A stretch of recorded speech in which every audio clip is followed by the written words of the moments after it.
Podcast City Network.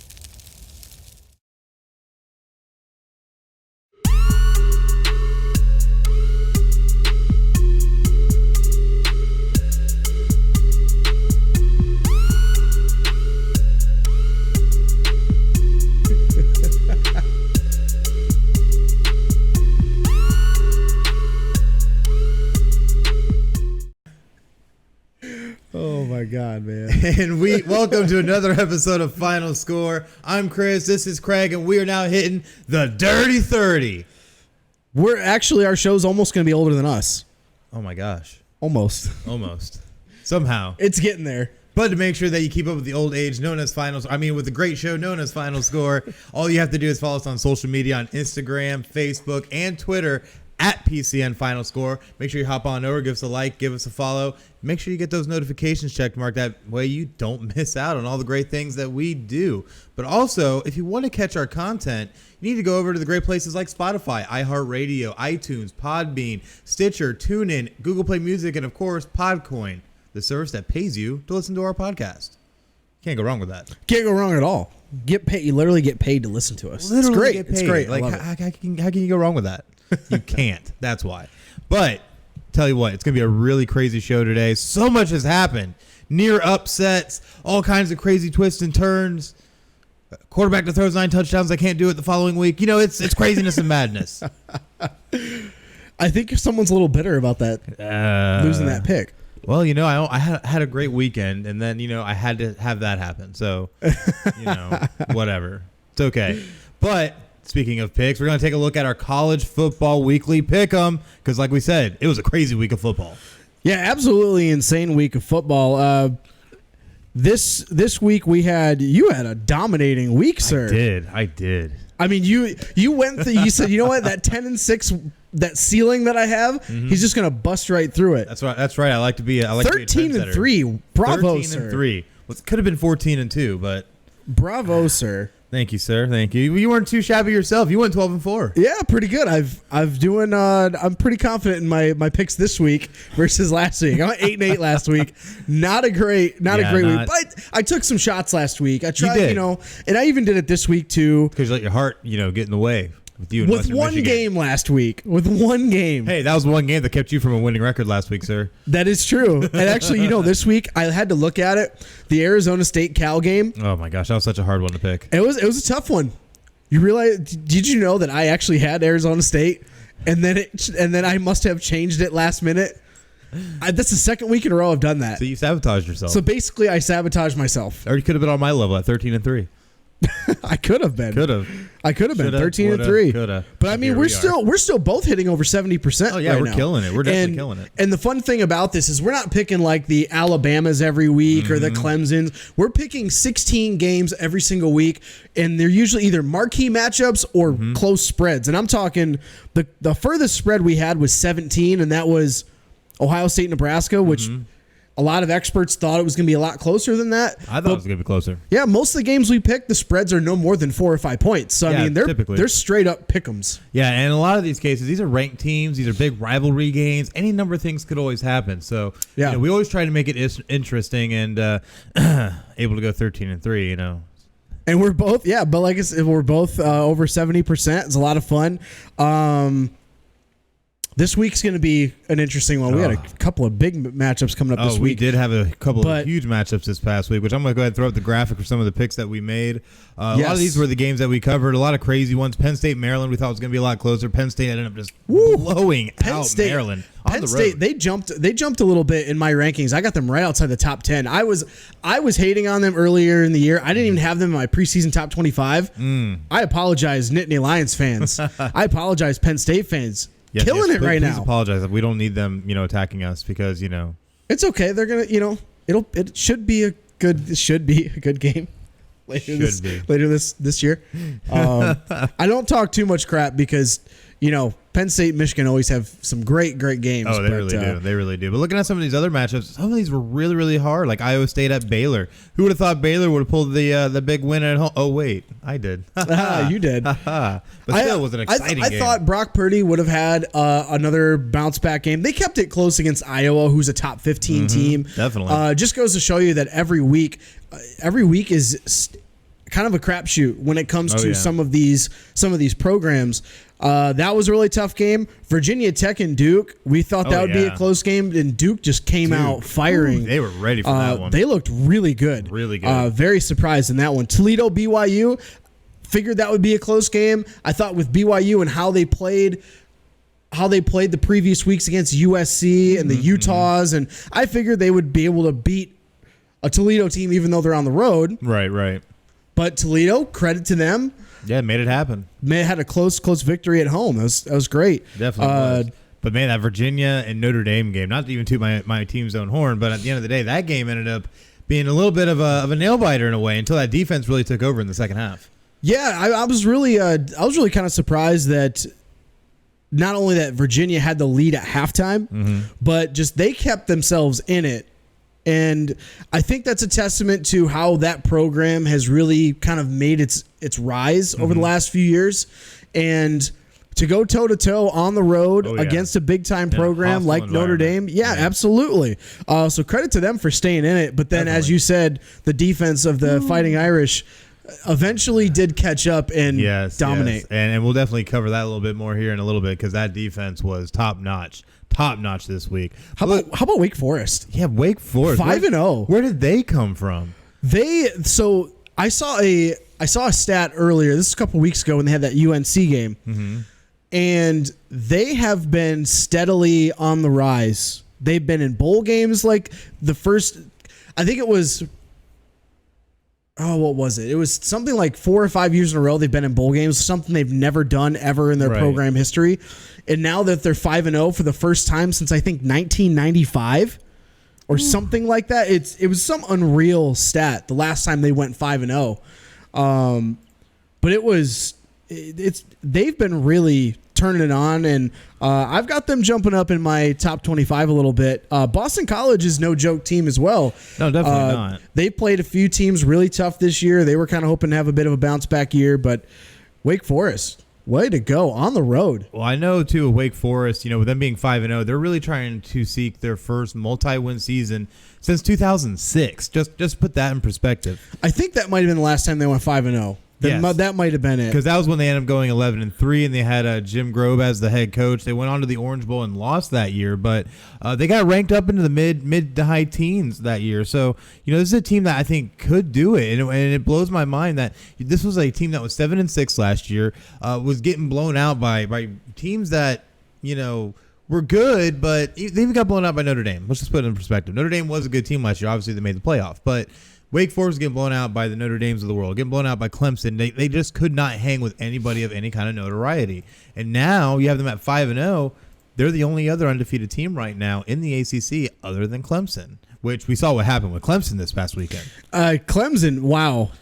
Yeah. That's there's no business why UNC should be hanging with Clemson. But my thoughts about it, how I'm not sold on Trevor Lawrence. I'm sorry. Yeah, he did a great thing in dominating the Alabama team, but if you looked at some of his throws, even in that game against Alabama, and some of his throws that he's had this year, he's just getting bailed out by superior wide receivers. His receivers are bailing him out. He's throwing jump balls up that in the NFL picked off immediately. Oh yeah, and he's been lucky to have so many good receivers over this past season and this season. It's going to be scary. Wake Forest, Clemson, maybe an upset alert when that game ever happens.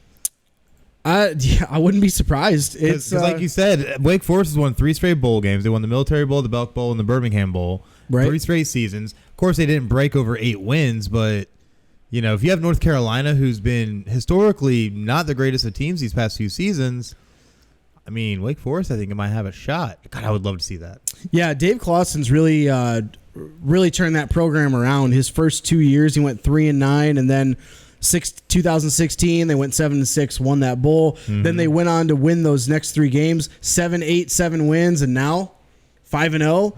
First time since 2006. Already the most of the way there. Way to go. And I have no, I would really like to see that game, that Clemson Wake Forest game. And based on how Clemson has let teams like UNC in the game, I think they'll step up their game, because I think Clemson was probably looking forward to, the next game. And more than likely, and that's the thing, is that I think they probably actually took North Carolina for granted. We understand Mac Brown's in his first year coaching the team. Mac Brown's a legendary coach on himself, especially with what he was able to do down at Texas. But to see North Carolina go out with a young quarterback and do what they did, and what was crazy about it is I was watching a lot of the highlights this morning from that game, and one thing I really noticed is just how open some of the receivers got for North Carolina, getting behind the defense, getting up near the edge along the sideline, getting wide open throws. Now, the defensive line, obviously, you don't have Clelin Ferrell and all those guys that they had last year on that very amazing defense that ended up winning the championship, but they still were able to get some pressure. But to see that quarterback, that young quarterback from North Carolina, be able to step in that pocket, make the throws that were necessary, catching guys beautifully in the end zone. Like, the guy can throw. But you let him hang around. You should not be letting a team like this hang around, because the only good parts of that North Carolina team, they have a mediocre defense that's able to make plays here and there. They have a quarterback who can sling it, and they got a couple decent playmakers. But when you look at the talent level of Clemson versus North Carolina, honestly, Clemson should have blown out North Carolina without question. Right, and to kind of give you an idea, Wake Forest UNC game, that was a close game. UNC lost that. UNC's been in close games. Oh yeah, but you lose at home to Appalachian State, and you stay in the game against South Carolina, Miami, those kind of games. But Clemson should not have let them in this game. I mean, I made the comment a few minutes ago that they're looking forward. Here's what Clemson has to look forward to.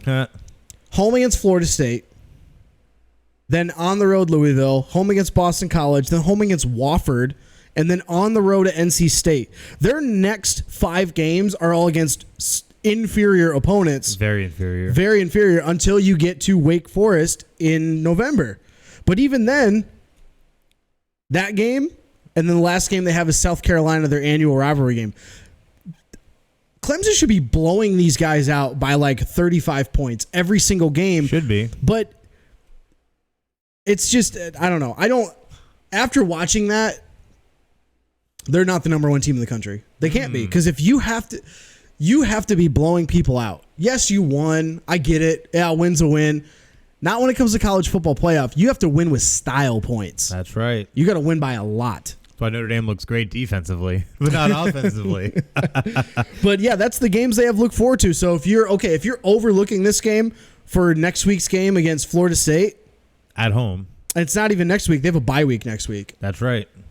They still got time until that game. So what are you overlooking? Maybe they're getting complacent. That's possible.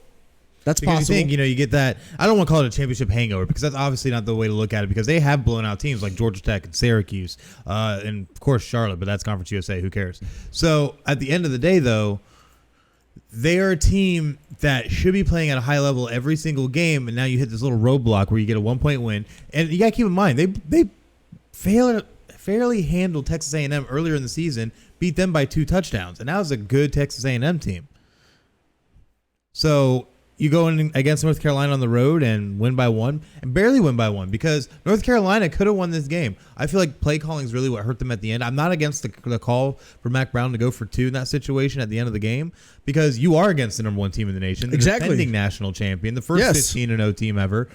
You need to take that shot. You don't want to go in overtime with a team like that. Nope. So I don't mind the call. The play call was, one of those quick RPO, kind of style plays, but you still got a young quarterback. I think maybe they could have done something else, maybe gotten it in. But either way, that close to being knocked off by a nobody, an unranked nobody, which there hasn't been a number 1 team to lose to an unranked team since 2008 when USC went down. Ooh. Gosh, who even took them down? I can't even remember. Just because I don't know either. That's how much the team mattered. I want to say it was another Pac-12 team, but either way. I think it was. It was a Pac. Oregon State. There it is. I knew I'd remember Oregon State. it. There it is. Oregon State. So look at you in that memory banks up there. it works every now and then. He's still got it. Yeah, until Chris Carnage comes in and puts one of us through these tables. But at the end of the day, though, if Clemson is going to try and repeat as national champion, they need to get the crap together. This might have been like a wake-up call game. You know what I mean? Like and I know every team has an off day. Oh, definitely. But if you're the number one team, yeah, you're going on the road. You're going into UNC's not even really that hostile of an environment compared to some other places they've played in before. So I could see that. Okay, you have a letdown game on the road, but you got a bye week next week. There's no excuse why you shouldn't be ready to play. Yeah, because you got to think you're going to be going into an off week. You're going to get the time to rest up. You're going to make it through this little 5-game stretch, I should say, before you start the rest of your season. Really start getting into ACC play. You should not be taking any game off. You're the defending national champion. Dabo Swinney is your head coach. You know he's not going to take that too kindly. So you need to make sure as a player that you're doing everything you can to win every single game, and not just win it, but dominate it. Especially if you're trying to really make your claim as the team to beat. So I have to agree with you, though. At this point, I question Clemson as number one. I still have them in top 3, though, because you're going to have your scares. You're going to have the teams that are going to come ready to play, because the thing is that when you have that number 1 ranking, that bullseye is on your back. Every team is going to give you their absolute best. Anytime you're in the top 10. I agree. So, anytime you're in the top 10, I think you still have that. Even more so as the number 1, it's even going to be greater. But this team, I don't feel is going to be ready week in and week out. And if they're not careful, one of these teams is going to crop up and going to knock them off. And just completely spitballing here, I wouldn't be surprised if it's a team like Louisville on the road. I was just going to say it too. I would say Florida State, but they're so inconsistent. Yeah, and it would be a week after a bye week. But Boston College plays them tough. Mm-hmm. And still, you got to look at Wake Forest. The Wake Forest game. NC State looked okay for the first half of the game. Yeah. Kind of. And you do have to go into South Carolina now. Obviously, South Carolina is not anything like they were 10, 15 years ago. But still, rivalry game on the road in a hostile environment. Yep. You know, that's the last game of the season. At that point, Clemson, more than likely, if they've made it through Wake Forest, will be sitting there undefeated, trying to close out the season. A lot of pressure, a lot going on. Yep. So, honestly, Clemson needs to watch themselves. Like I said, they're going to get knocked off. They very well could. But, yeah, they did not look like the number 1 team in the country to me. So, but you know what? There were some guys that looked like they were number 1s. We had some big performances this week. Oh, huge performances. And I'm going to kick this one off because Alabama quarterback Tua Tagovailoa, who I got to enjoy his cousin, Tagovailoa Osama, I think that's it. Defensive lineman for Notre Dame, baby. It's his cousin. So at the end of the day, though, Tua ended up going 26-36, 418 yards, 6 touchdowns. Woo. In their big win against Ole Miss. And that, I tell you, that's a Heisman quarterback right there. And in that game, he actually passed A.J. McCarron, I think, for the all-time touchdown list. He passed him on the all-time touchdown list at Alabama, which didn't take him much. Yeah, you know some of the quarterbacks they have on that list. Oh, yeah. In Alabama history. So that's already some pretty high praise to be near the top of that list. Most definitely. My first game ball goes to Tua's teammate Devonta Smith, wide receiver. He caught 5 of those touchdown passes. 4 of those being in the first half. Oh, yeah. Insane. Absolutely insane. 274 yards on 11 catches. Absolutely insane. And just, is he going to be that? He might be the next receiver up. You know what I mean? Oh, no, Julio Jones, Calvin Ridley. Devonta Smith, maybe? I think it sounds great. But that's my first game ball. Goes to Alabama wide receiver Devonta Smith. Huge game, 5 touchdowns in one game by a receiver. Gosh, that's so insane. Absolutely insane. My second game ball actually also goes to a wide receiver. One playing for the Oklahoma Sooners, and that's C.D. Lamb. 7 receptions, 185 yards, 3 touchdowns on just 7 receptions. Absolutely insane. Jalen Hurts was slinging the rock like no tomorrow. It's pretty efficient. And he ended up being the guy to go to. So hats off to that guy. I always laugh when I see his name. It's Ceedee. Like you're literally that's your legal name. Yeah. Is CD. I wonder if he has a brother named 8-Track or Vinyl. Oh my god. No. And a brother that's probably named LimeWire for digital downloads. Is that where we're going? Hey, with this? there you go. Hey, you never Careful, know. he's got a virus. Oh my gosh. Oh wait, we're getting off track here. Way off track. My next game ball goes to Oklahoma State running back Chuba Hubbard. This kid is having such a phenomenal year. Oh, absolutely. And absolutely should be in the Heisman talks.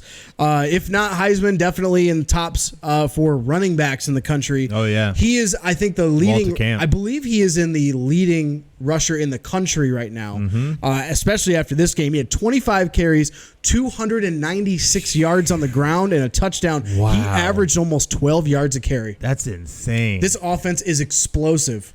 It always is under Mike Gundy. And what's crazy is that was against a ranked Kansas State team. Yeah, So crazy. dominated. They only gave up 13 points. That's so crazy. You want to talk about dominant, though? How about my next game ball for the entire Notre Dame defense? Now, Notre Dame did come out kind of flat in the first half against Virginia. Virginia ended up having the lead going into halftime. But after that, Notre Dame turned it on. 8 sacks. 5 turnovers, 2 of which were interceptions, 3 were fumbles. And, oh, yeah, let's not forget one of those was returned for a touchdown. And then they allowed 338 offensive yards, and that to some, a little bit much. 4 of those were rushing. Only 4 yards rushing allowed. 4. It's a great run defense. Can't stop that run defense. That pass defense, though, A little questionable. 334 yards, but they ended up having to become one-dimensional. But I tell you what, he took so many hits in that game. That poor Virginia quarterback. I bet he's sitting in an ice bath right now. He might be. I mean, that he took some shots, and that defense played really, really well and helped propel them to that win. So, oh yeah, for sure. My next game ball goes to Minnesota quarterback Tanner Morgan. Uh-oh. My boy PJ Fleck, row the boat. Rowing that boat. He's rowing that boat in Minnesota. They're undefeated. I know. Undefeated right now. But Tanner Morgan went 21 of 22, 396 yards and 4 touchdowns. Woo. He won incomplete pass. Won. Only the whole game. one. The whole game. Huge road win at Purdue. Puts them in a position to compete in the Big Ten West. And now, I mean, whoever thought we'd say that about Minnesota? I could have told you that. This guy. But I've also watched PJ Fleck since Western Michigan days. That's true. Give him a couple of years, he can turn around a program. Is he going to compete with Wisconsin? Nobody's competing with Wisconsin in that division. I don't know with how Northwestern made him look. You never know. That is true. That's very true. We thought it would be Nebraska. Not Nebraska. Ohio State has their number. Oh yeah, definitely does. And my last game ball is going to go to Penn State quarterback Sean Clifford. Want to hear this line? 26 of 31, 398 yards, 3 touchdowns. 7 rushes, 54 yards, and a rushing touchdown. The guy was on fire as they were just shellacking the Terrapins. Ended up taking that game 59-0. And a lot of experts thought that would be a much closer game because of how Maryland's offense has really put up points. Oh yeah, and the crazy part is that they did this on the road at Maryland too. So absolute hats off to you, Sean Clifford. You absolutely killed it. My gosh. Yeah, and to give up a goose egg yes, against that kind of an offense that's been putting up points to start the year. Oh yeah, just at will. My last game ball, I'm going to throw it to one of the little guys, one of the small schools. Arkansas State wide receiver Omar Bayless, 10 catches, 213 yards, and 1 touchdown. Woo. Huge game. They beat Troy. I think it was like 59-20, I believe it was. Yeah, something like that. But it was a great game. I got a chance to watch some of the highlights, but yeah, Omar Bayless, huge game. It's always nice to throw one to one of the small schools every so often. I got to, It's where you see all the offense, though. That is true. These crazy offenses that they're able to pull off of these slightly weaker opponents, because they ain't doing that against the Alabamas of the world. Well, Arkansas State, when they played Georgia not too long ago, that's true. Though. They got destroyed by Georgia. Yeah, they did. But you know who didn't though? Notre Dame. How did that work out though? I mean, we were flat the entire third quarter, but yeah, you still just kept it in it. We almost won it at the end. Kept staying but, in it. pass interference, no call here, and a little shove there. And anyways, I'm getting salty. Somebody a little mad about the refereeing. We'll talk about some refereeing. We'll talk about some more refereeing blunders. But you know what? It's definitely been a crazy season so far. But we got some power rankings, a little bit of top 25 action, right? Yeah, a little top 25. I was looking over this last night, watching some of the games, watching some this morning. Clemson fans, you're not going to like me. You're not going to like them at all. Not going to like me. I had them at number 1, laying an egg and almost losing to North Carolina. I have them outside my top 5. Wow. Outside the top 5? Number 6. Whoa. I have them dropping 5 spots. Jeez. Man. No calm in your step, is there? Nope. I got no chill. No chill here. No chill. My top 5, I've got Bama, Georgia, LSU, Ohio State, Oklahoma. Wow. All 5 ahead of Clemson. All ahead of Clemson. They're just playing better right now. Now, in a one-off game, could Clemson beat Oklahoma? Maybe. I don't know with that offense. Maybe. I mean, Oklahoma doesn't play defense, but it's true. But that's why. Ohio State, Justin Fields looks amazing after transferring over from Georgia. I gave him a lot of crap because I gave him a lot of crap. Well, that's because you're an Ohio State hater. Well, I try to also be realistic. I just didn't think that him being a brand new quarterback in that kind of an offense, I just didn't know if it was going to translate well. Right. And they still have their defense. I think Ohio State could beat Clemson in a one-off game. Woo. LSU here first. LSU dominated Texas. They've had much more high-profile wins. This is true. Same thing with Georgia. They knocked off your Notre Dame team. That's true. And Alabama, they haven't played anybody either, but they blow out the teams they're supposed to blow out. They do. But that's I think just part of a Nick Saban run team, honestly. But and it's because the media loves the SEC because of course. I don't know, ESPN has a deal with the SEC network. Just saying. We don't have a deal. We're honest. Yeah, we're pretty honest. But if you do want to make a deal with us, try to be. Just reach out, PCNFinalScore@gmail.com. But that's my top 5. Honest, gosh, I can't even think I could say that. It's craziness. Because to me, I always take the approach of you got to be knocked off or really, really like barely win a game. Now, I get it. 1 point win is almost there. But North Carolina had a chance to win the game on a 2-point conversion. How is that not almost losing the game? But I give Mac Brown a lot of credit. You got to think, this is a Mac Brown-led team. Mac Brown is a great legendary coach, and usually he's the kind of guy that's able to get a lot more out of his players than a normal coach would. What's their record? That aside. 2-3. That aside. It was 2-2. I'm sorry. Hey, they were 500, sir. Who have they beaten? Nobody. They lost to Miami. They lost to Wake Forest. Miami's not even a great team. They're nowhere near a great team. And they almost knock off number 1? But to me, Clemson is still in the top 3, and this is why. 2 of these teams that you listed in your top 5, they're idle this week. I can't possibly have a team, whether it's by an inch or a mile, I can't justify dropping them that far. But I do drop them. Because in my eyes, and it hurts me even to say this as I wear this shirt, Alabama is the number 1 team. Clemson, I dropped to number 2. I had them at 2, and then I really thought about that game, and I was like, all these other teams could beat them. The only reason I say that is because the season is still young. We're not even technically halfway yet.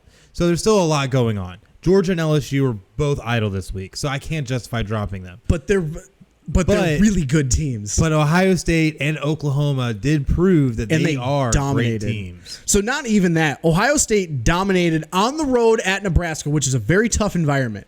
But it's Nebraska.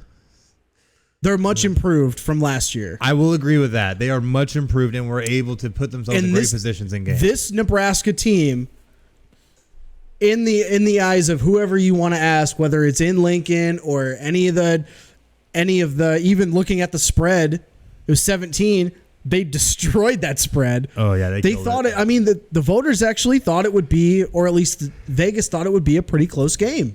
That's why we're looking at it right now. I have Alabama 1, Clemson 2, Ohio State 3, Georgia 4, Oklahoma 5, LSU 6. How can you keep Oklahoma? How can you keep LSU out of the top 5? Because I'm not fully sold on Ed Orgeron and this team yet. You had one. Have you not been watching Texas. Joe Burrow? I have been watching Joe Burrow, but who have they played outside of Texas? Seriously, Texas is still. It's still more than some of these other teams can say.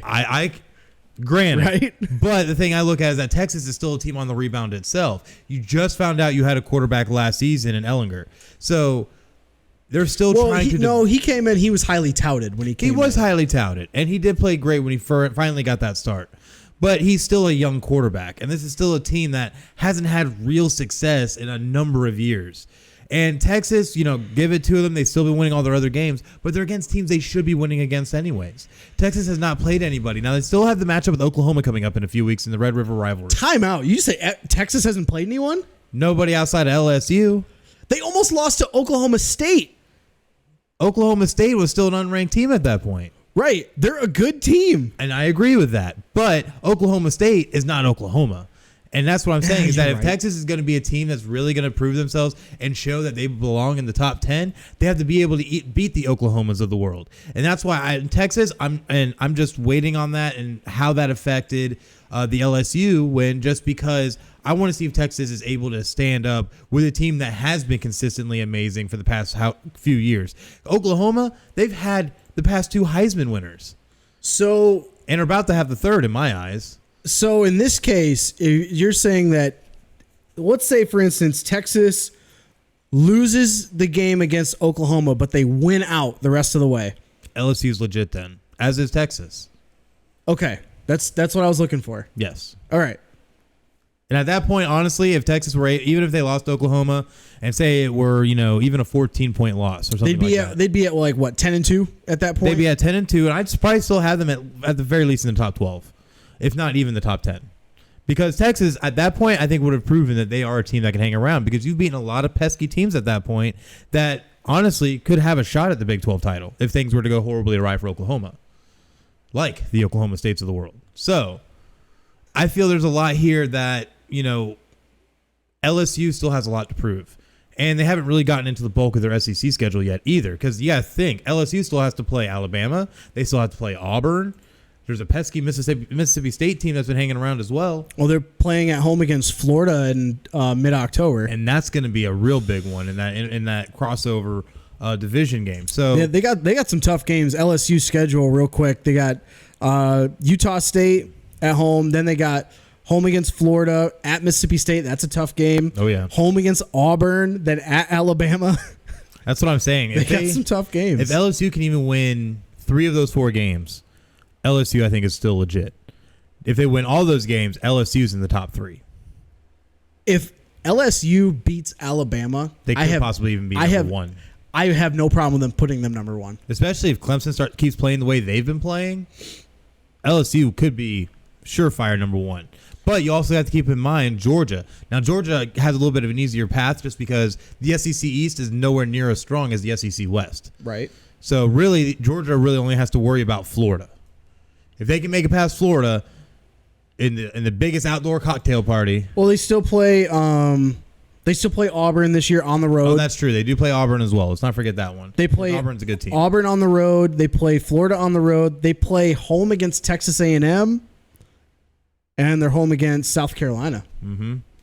And home against Kentucky. Play Tennessee, but anyway.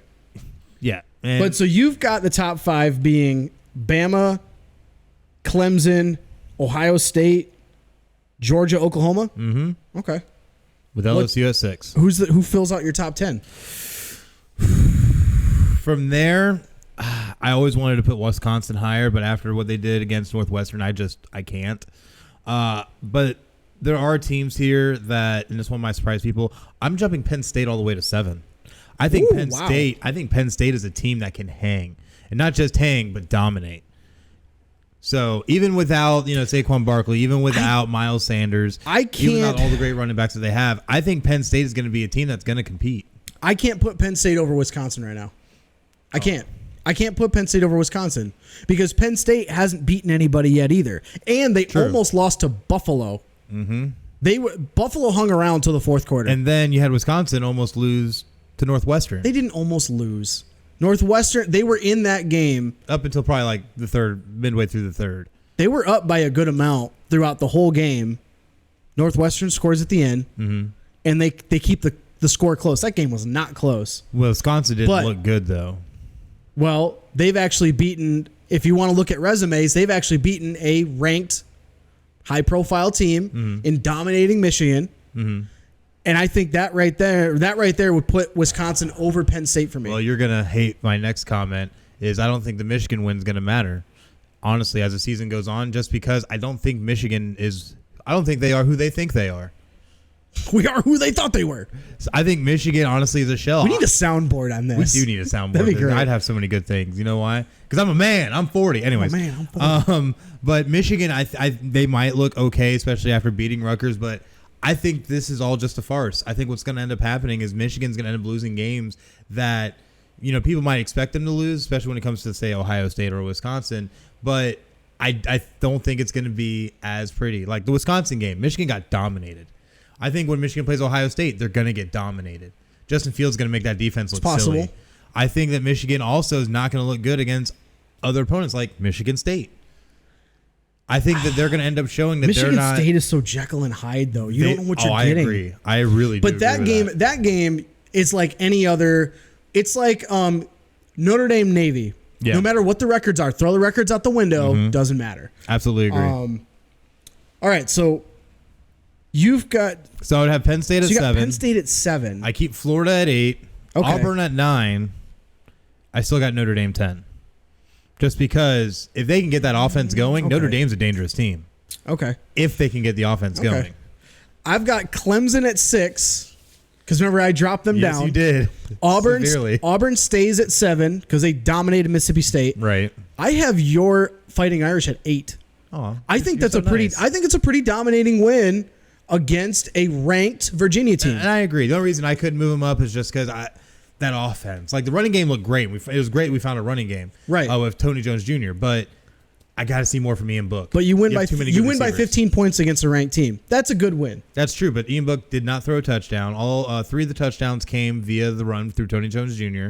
He had 3 of those touchdowns. Right. The other 2 were defensive. So in order to put Notre Dame at 8, I had to drop Florida and Wisconsin down a spot.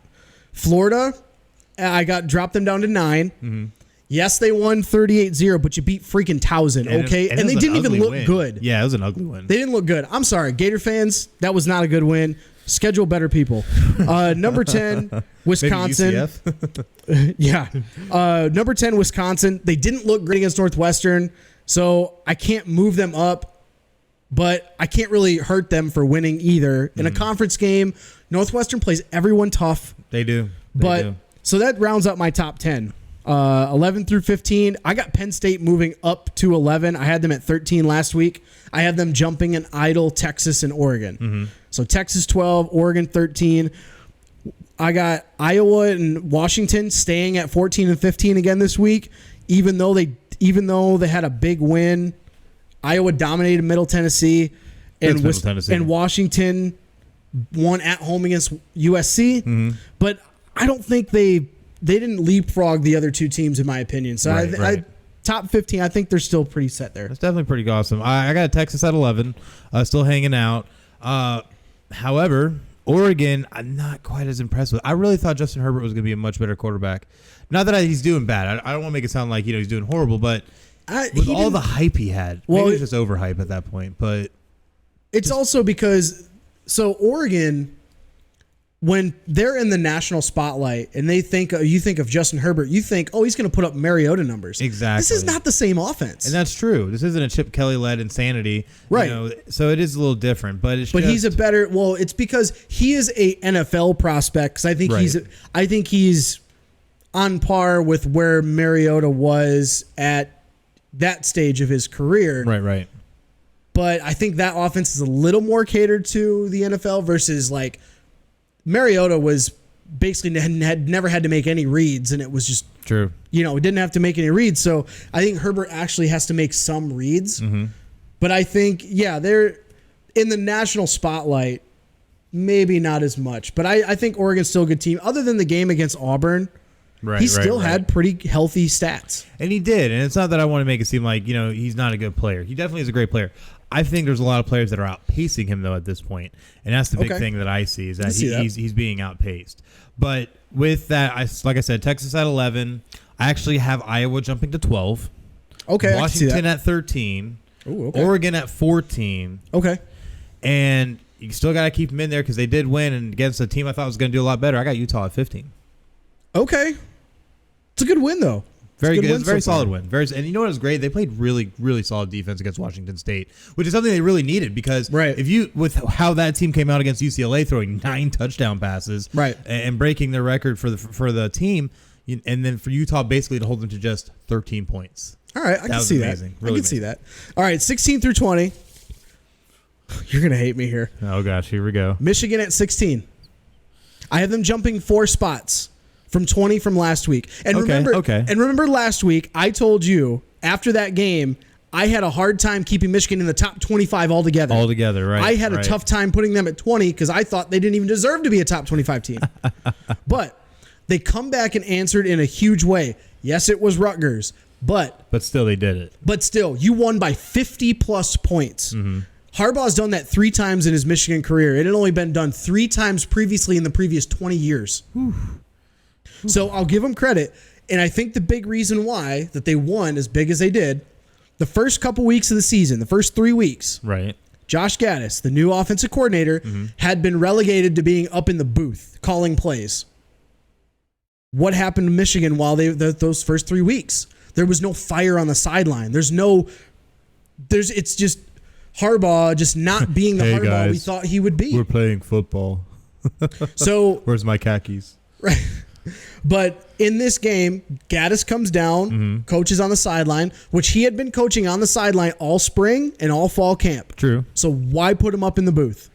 He came down, and he was actually coaching his guys on the field, coaching Shea, coaching the other guys in the offense. And I think he lit a fire because there was an exchange between him and Harbaugh in the first half on a play call after a 3rd down. Harbaugh was trying to do one of these things like ignore Gaddis. Gaddis is in his ear, ripping him a new one. Oh, shoot. I love that. Harbaugh needs that fire under his ass. I agree. He hasn't had it, but there's other factors at play. I think part of the reason why is he's comfortable. He's in a job that he's wanted his whole life. And after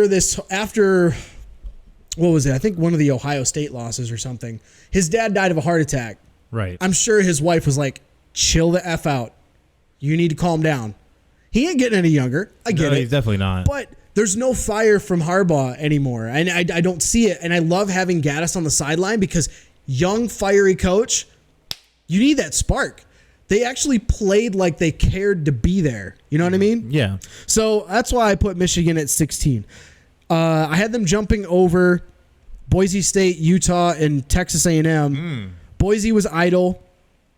Utah, yes, they beat Washington State, but Washington State is still an inconsistent team. Yes, which they definitely proved. I could have even jumped Utah over Boise State here, but I mean, I had a hard time keeping them anywhere higher than that.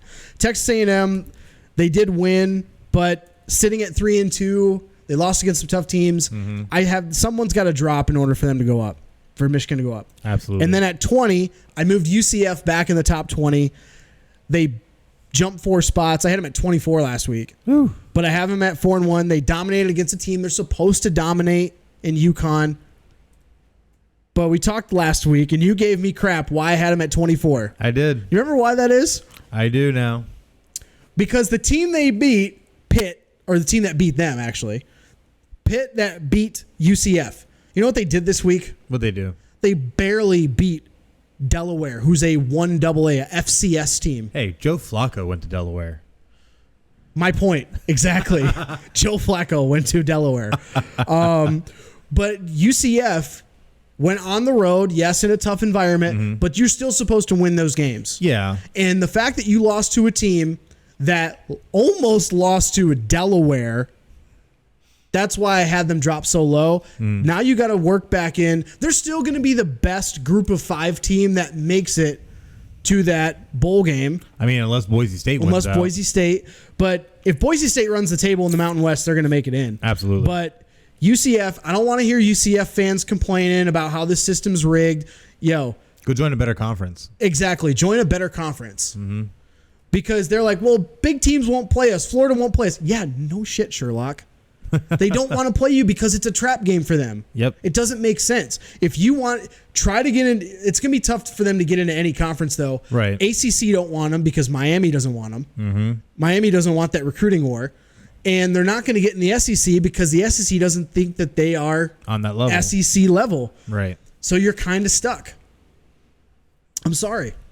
And I think UCF's window is on its way. It's closed. It's closing. I don't think it's fully closed. I think they might have one more year where they could be able to make something happen. But I have to agree. At that point, it's going to be probably done. As a mid-major program, you can't keep this up forever. No, but you can't. Look at Boise State. They should have.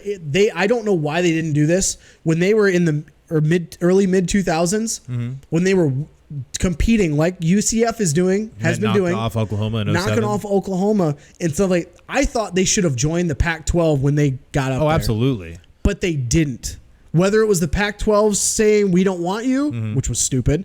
Colorado is a better team. Get the hell out of here. Well, the thing is, the Pac-12 is going to end up having to expand anyways. Because look at how these super conferences are popping up. Look at how many teams the ACC has. Look how many 16. teams. Look at even the SEC. 16. So at some point, something's going to have to give. And Pac-12 is going to end up expanding. The Big 12, I think, is the dumbest one out of all of these because you were able to manipulate the system to get yourself a conference championship game with under 12 teams. Whoop-de-crap. You still only have, 10 schools in your entire conference?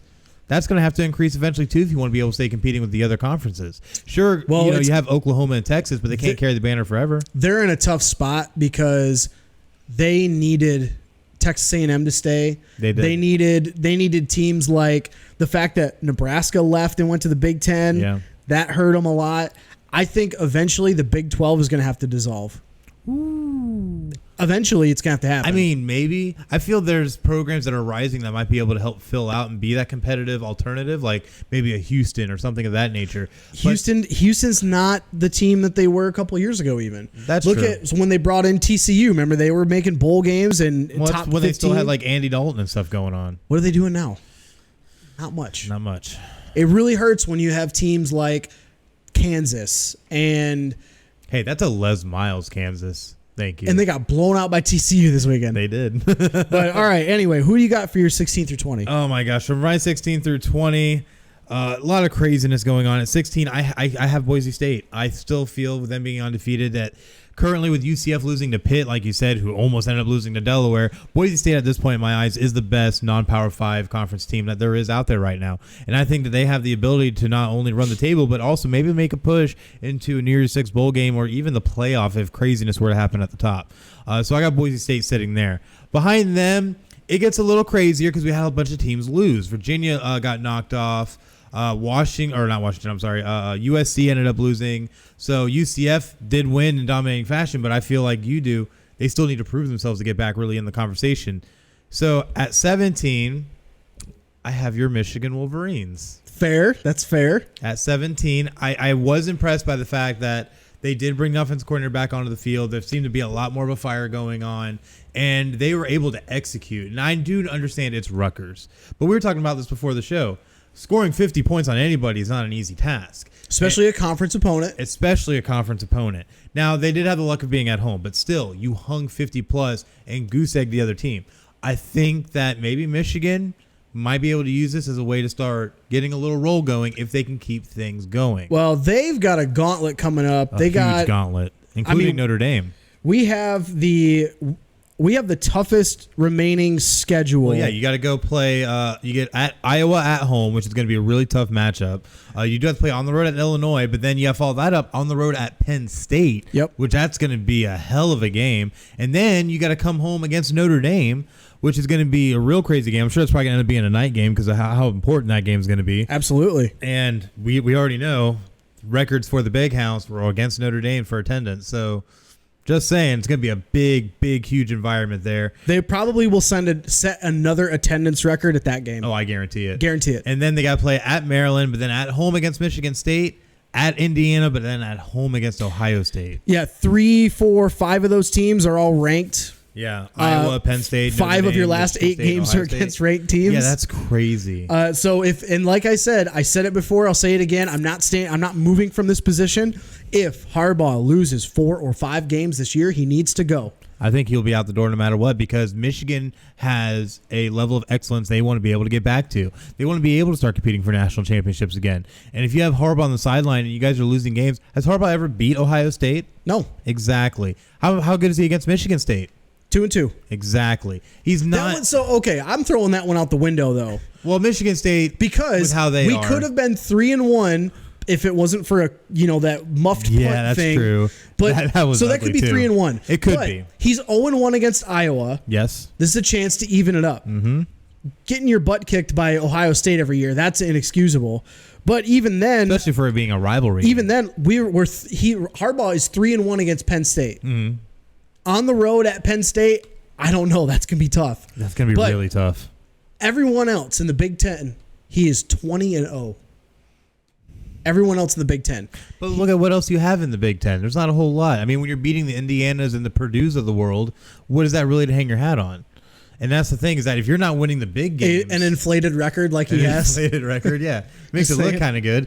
But at the end of the day, if you're not beating the Ohio States of the world, you're not going to be going really anywhere, in the conference or on a national stage. I think if Harbaugh loses Iowa, Penn State, Notre Dame, and Michigan State, once you get to the Ohio State game, I think they're going to want to lynch him. Oh yeah, and they're gonna tell him just leave after the game. I'm pretty I don't think he would be able to make it out of Ann Arbor alive if they lose all 4 of those games going into the Ohio State game.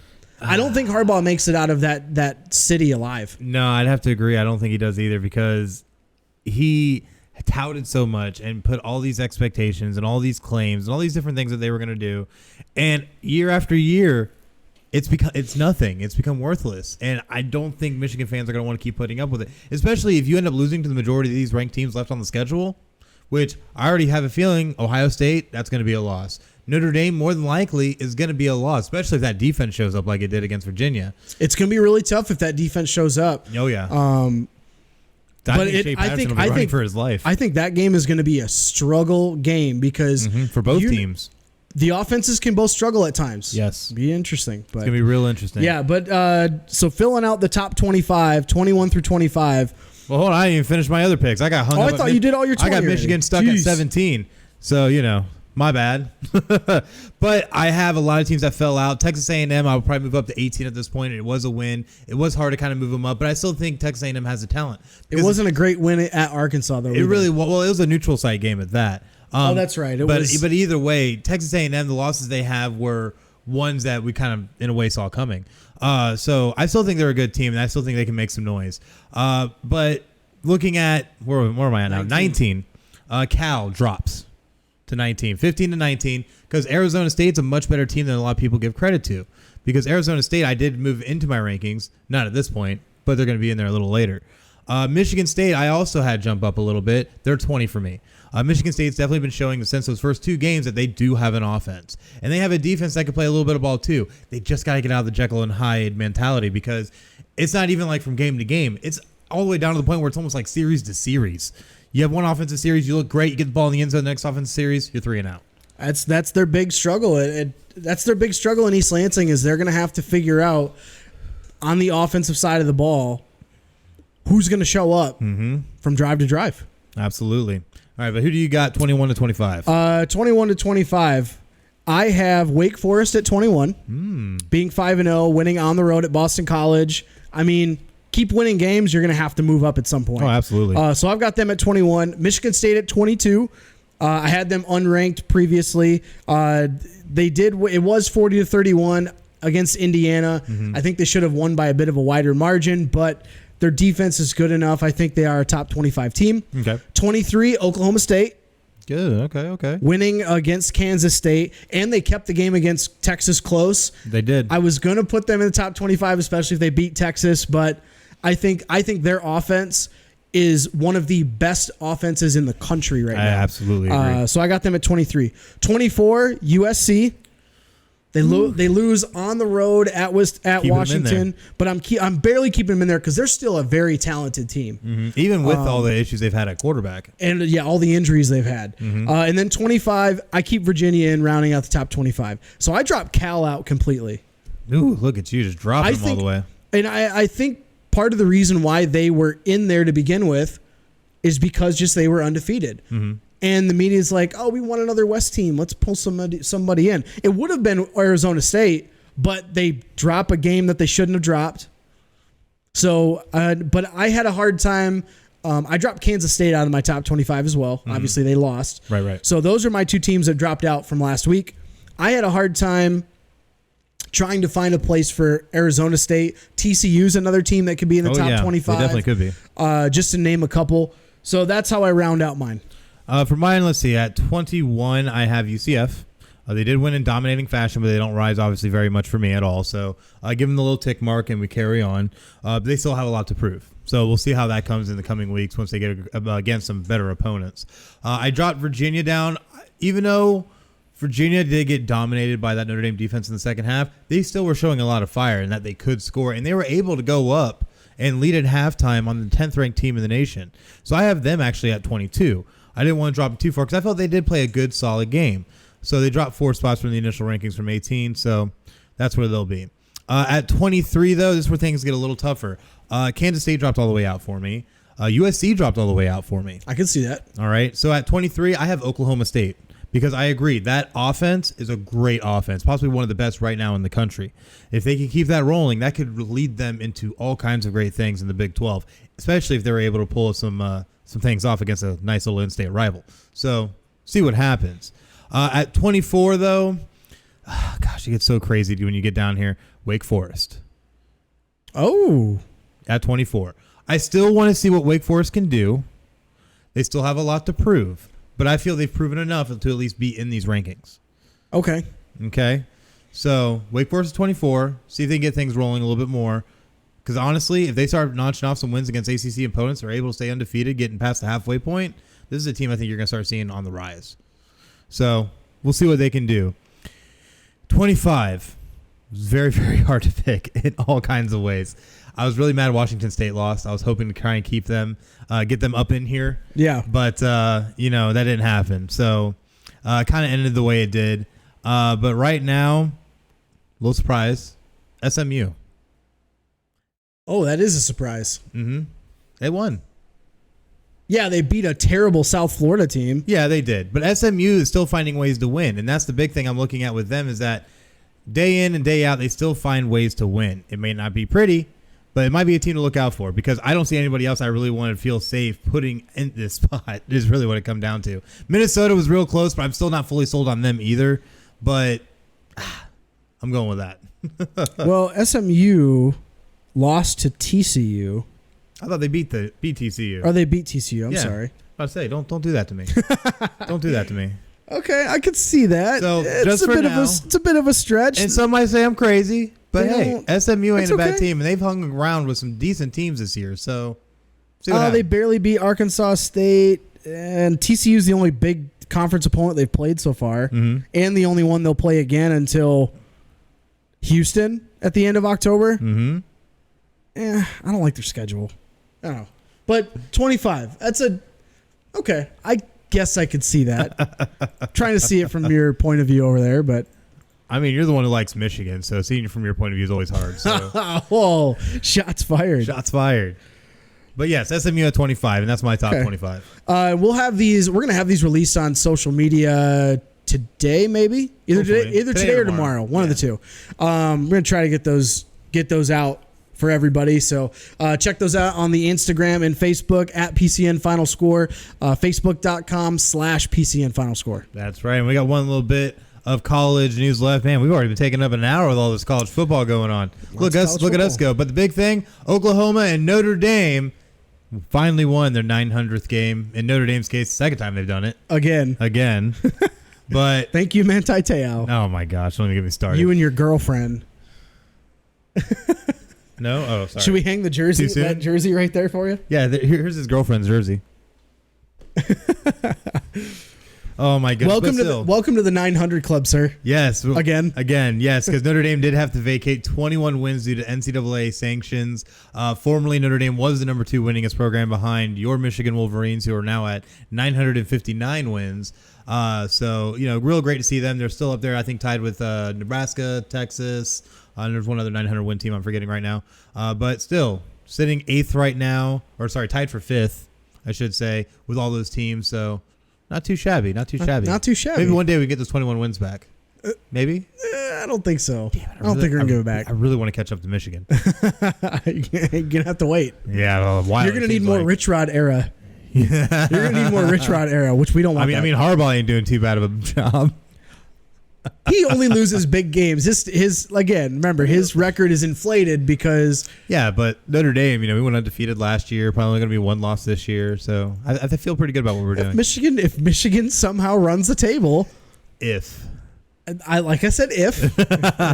maybe you'll catch up. Maybe. But looking at some of our NFL news going on, we had a crazy Thursday night game that honestly I think was one for the record books. Obviously it wasn't the 4th and 26 game, but still was a great game between the Eagles and the Packers as the Eagles outlasted the Green Bay Packers in Lambeau 34-27. But a lot of question marks in this game. Yeah, lots of question marks. I was thinking that in this game, obviously in our Thursday night football picks, you of course backed your Eagles. I took the Packers. And who won that one? Major reason why I had picked them is all the injury problems you guys have had. Oh, it's been insane. And you guys have a horrible pass defense. Yeah, our pass defense has been absolutely. You gave up 100 yards to Devontae Adams in the first quarter. Yeah, Devontae Adams had more yardage than the entire Eagles offense at halftime. Yeah, and the Packers put up almost 500 yards of offense on your defense. But I mean, I think Matt LaFleur went to the Pete Carroll play calling school. Oh, yeah. I mean, you're within the 5-yard line, and you call 4 straight passes, and one of them being an interception. Man, I'll take it. Win's a win. Yeah, no, absolutely. You guys needed that to get back on track. Oh, we did in every way possible, just because we had been really downtrodden after having the demoralizing loss to Atlanta when they ended up scoring on 4th and 3 for a touchdown, and then of course losing to your Detroit Lions. Whoever thought that would happen? And now it's happened 3 straight times. So, yeah, I actually had to look that one up because someone pointed it out to me. And I had to call BS on it. And sure enough, the Lions have beaten the Eagles 3 straight games. But either way, though, we needed this game to get back on track. We're now back on track at 2-2 and looking at down the barrel being 3-2 after we play the winless Jets this upcoming week. But in this game, Carson Wentz didn't look great, didn't look bad either. He ended up going 16-27, 160 yards and 3 touchdowns. Very low on the yardage side, but all the upside on the touchdowns, and that's what really mattered. But a big play by Jordan Howard, who I think finally showed why they ended up bringing him over from Chicago with 15 rushes, 87 yards, 2 touchdowns, and 1 receiving. He ended up having 3 receptions for 28 yards in that touchdown. So Jordan Howard able to get in the end zone 3 times was really huge for the Eagles. I think part of that is the Packers' rush defense is so bad. Stupidly bad. It is so bad. I mean, you had Howard and Sanders both looked really good. Oh, yeah. Sanders had 72 yards on only 11 carries. 6.5 average. Yeah, 6.5 which is that's huge. You almost had 2 running backs averaging 6 yards a carry. Yeah, that's crazy. I think that's the big reason why you see those numbers where they were. But the one thing, though, I was kind of disappointed about, even though he did score a touchdown, Alshon Jeffrey did not look that sharp. He was targeted 9 times, only caught 3 of those targets. Well, he is coming off injury. And I know some of those were kind of crazy passes. Like there was one to the side of the end zone that he tried to get, but honestly, Carson Wentz kind of floated it a little. So, some of them weren't all his fault, but there was some where complete drops, just when he wasn't able to get in good position. And he's the kind of guy you really rely on the 50-50 ball. So, still getting back at it. We'll see if it's still an issue against the Jets. Yeah, on the Packers side, they realized that not only could they not stop the run, they can't run the ball either. Matt LaFleur, I think, finally realized that, hey, I have one of the best quarterbacks in the NFL. It's that Aaron Rodgers guy. Yeah, I mean, the guy slings the ball all over the field like nobody's business. But maybe I should utilize him a little bit against a weak pass defense. And they did just that. He had over 400 yards, 2 touchdowns. He did get that last minute interception, but that run game for the Packers is just non-existent. Absolutely. And Matt LaFleur's trying to be more of a balanced team, but I think he finally realized, hey, I got Aaron Rodgers we have a good matchup in the pass game. Shows with Devontae Adams. He ended up with 180 yards on 10 catches. Sadly, he did go out with turf toe near the very end of the game, but still had to put in a great receiving numbers for the game. Jimmy Graham, though, came up in there. He had 6 receptions, 61 yards, and a touchdown himself. God, his career went down the dumps, didn't it? A little bit. I mean, geez, as soon as he left New Orleans and went to a bad fit offense in Seattle, then he just kind of disappeared. Yeah, but now Aaron Rodgers has a nice red zone thread that he's been hitting these past few games. So something he should have been doing for the past 2 years. Shoulda, woulda, coulda. Now here we are. But that Packers offense, really the question marks come down to play calling and the fact that they can't run the ball or stop the run. So I mean, if you're looking ahead for Packers fans, they're at Dallas next week. Yes, they're at Dallas next week. That's going to be a tough game. Yeah, and they can run the ball with Zeke. I don't think they're coming out with a win with that. Here's the thing, though. A lot of people are really high on the Cowboys. I can't get on the hype, other than the fact I don't like the Cowboys, but the fact that I wonder why. Who'd you play? They played the Giants, they played the Redskins, they played the Dolphins. You played probably 3 of the worst teams there is in the league. But they have a big test this week. They're at New Orleans. This is true, and if they can come through that, I think it'll be a little bit better, showing that maybe the Cowboys are for real. But you still got to keep in mind, this is a Saints team that still does not have Drew Brees at quarterback. You still have Teddy Bridgewater and Taysom Hill every now and then coming in, but mainly it's Teddy Bridgewater. Now Bridgewater's been playing pretty decent. He looked good. He doesn't need to look like Drew Brees. He doesn't need to, but if you have a choice between Teddy Bridgewater and Drew Brees, who are you going to put at quarterback? That's a bad question because you already know the answer. Exactly. So, having a Drew Brees-led Saints would make that game a completely different type of preparation that you're going to need versus, say, a Teddy Bridgewater. I can see that. But yeah, they looking forward, they're going to need to worry about that run defense, especially against how well the Cowboys do run the football. On the Eagles side, you got a cupcake game coming up. Yeah, right before we get into a hard slate, they'll be taking on the New York Jets next Sunday at 1 p.m. on CBS. Should figure to be a pretty dominant win, though, for the Eagles, given that the Jets are still without Mono Boy and Sam Darnold right now, which he may or may not be available for this game. Come on, what multimillionaire player gets freaking mono? Stop making out with the girls in the strip club. I'm saying, hey, you never know those New York kids. But it's a very winnable game before they end up having to take on the Cowboys and end up getting to the Patriots and these teams that are really going to show them much better fronts and much better offenses than what they've seen thus far. If the Eagles defense can do anything to stay together and try not to allow 400 or 500 yards a game, they might be able to stay in these games. You guys got to figure something out in the secondary because your corners were getting absolutely torched by every receiver. Well, mainly because Ronald Darby is injured now, and your backup is Avonte Maddox, who isn't horrible, but he's a rookie out of Pitt. The guy's good, but if they matched him against Devontae Adams in this game, and he was getting killed at times because rookie against a very experienced veteran wide receiver. So if they got to figure something out. Maybe we can trade for Jalen Ramsey real quick. Yeah, they've apparently made an offer, but it wasn't good enough. It wasn't good enough. Apparently there was no offer good enough. But yeah, the big story of this game, yet again, referees. That's right. I feel like there's a lot of bad reffing in this game. We had 2 questionable pass interference challenges.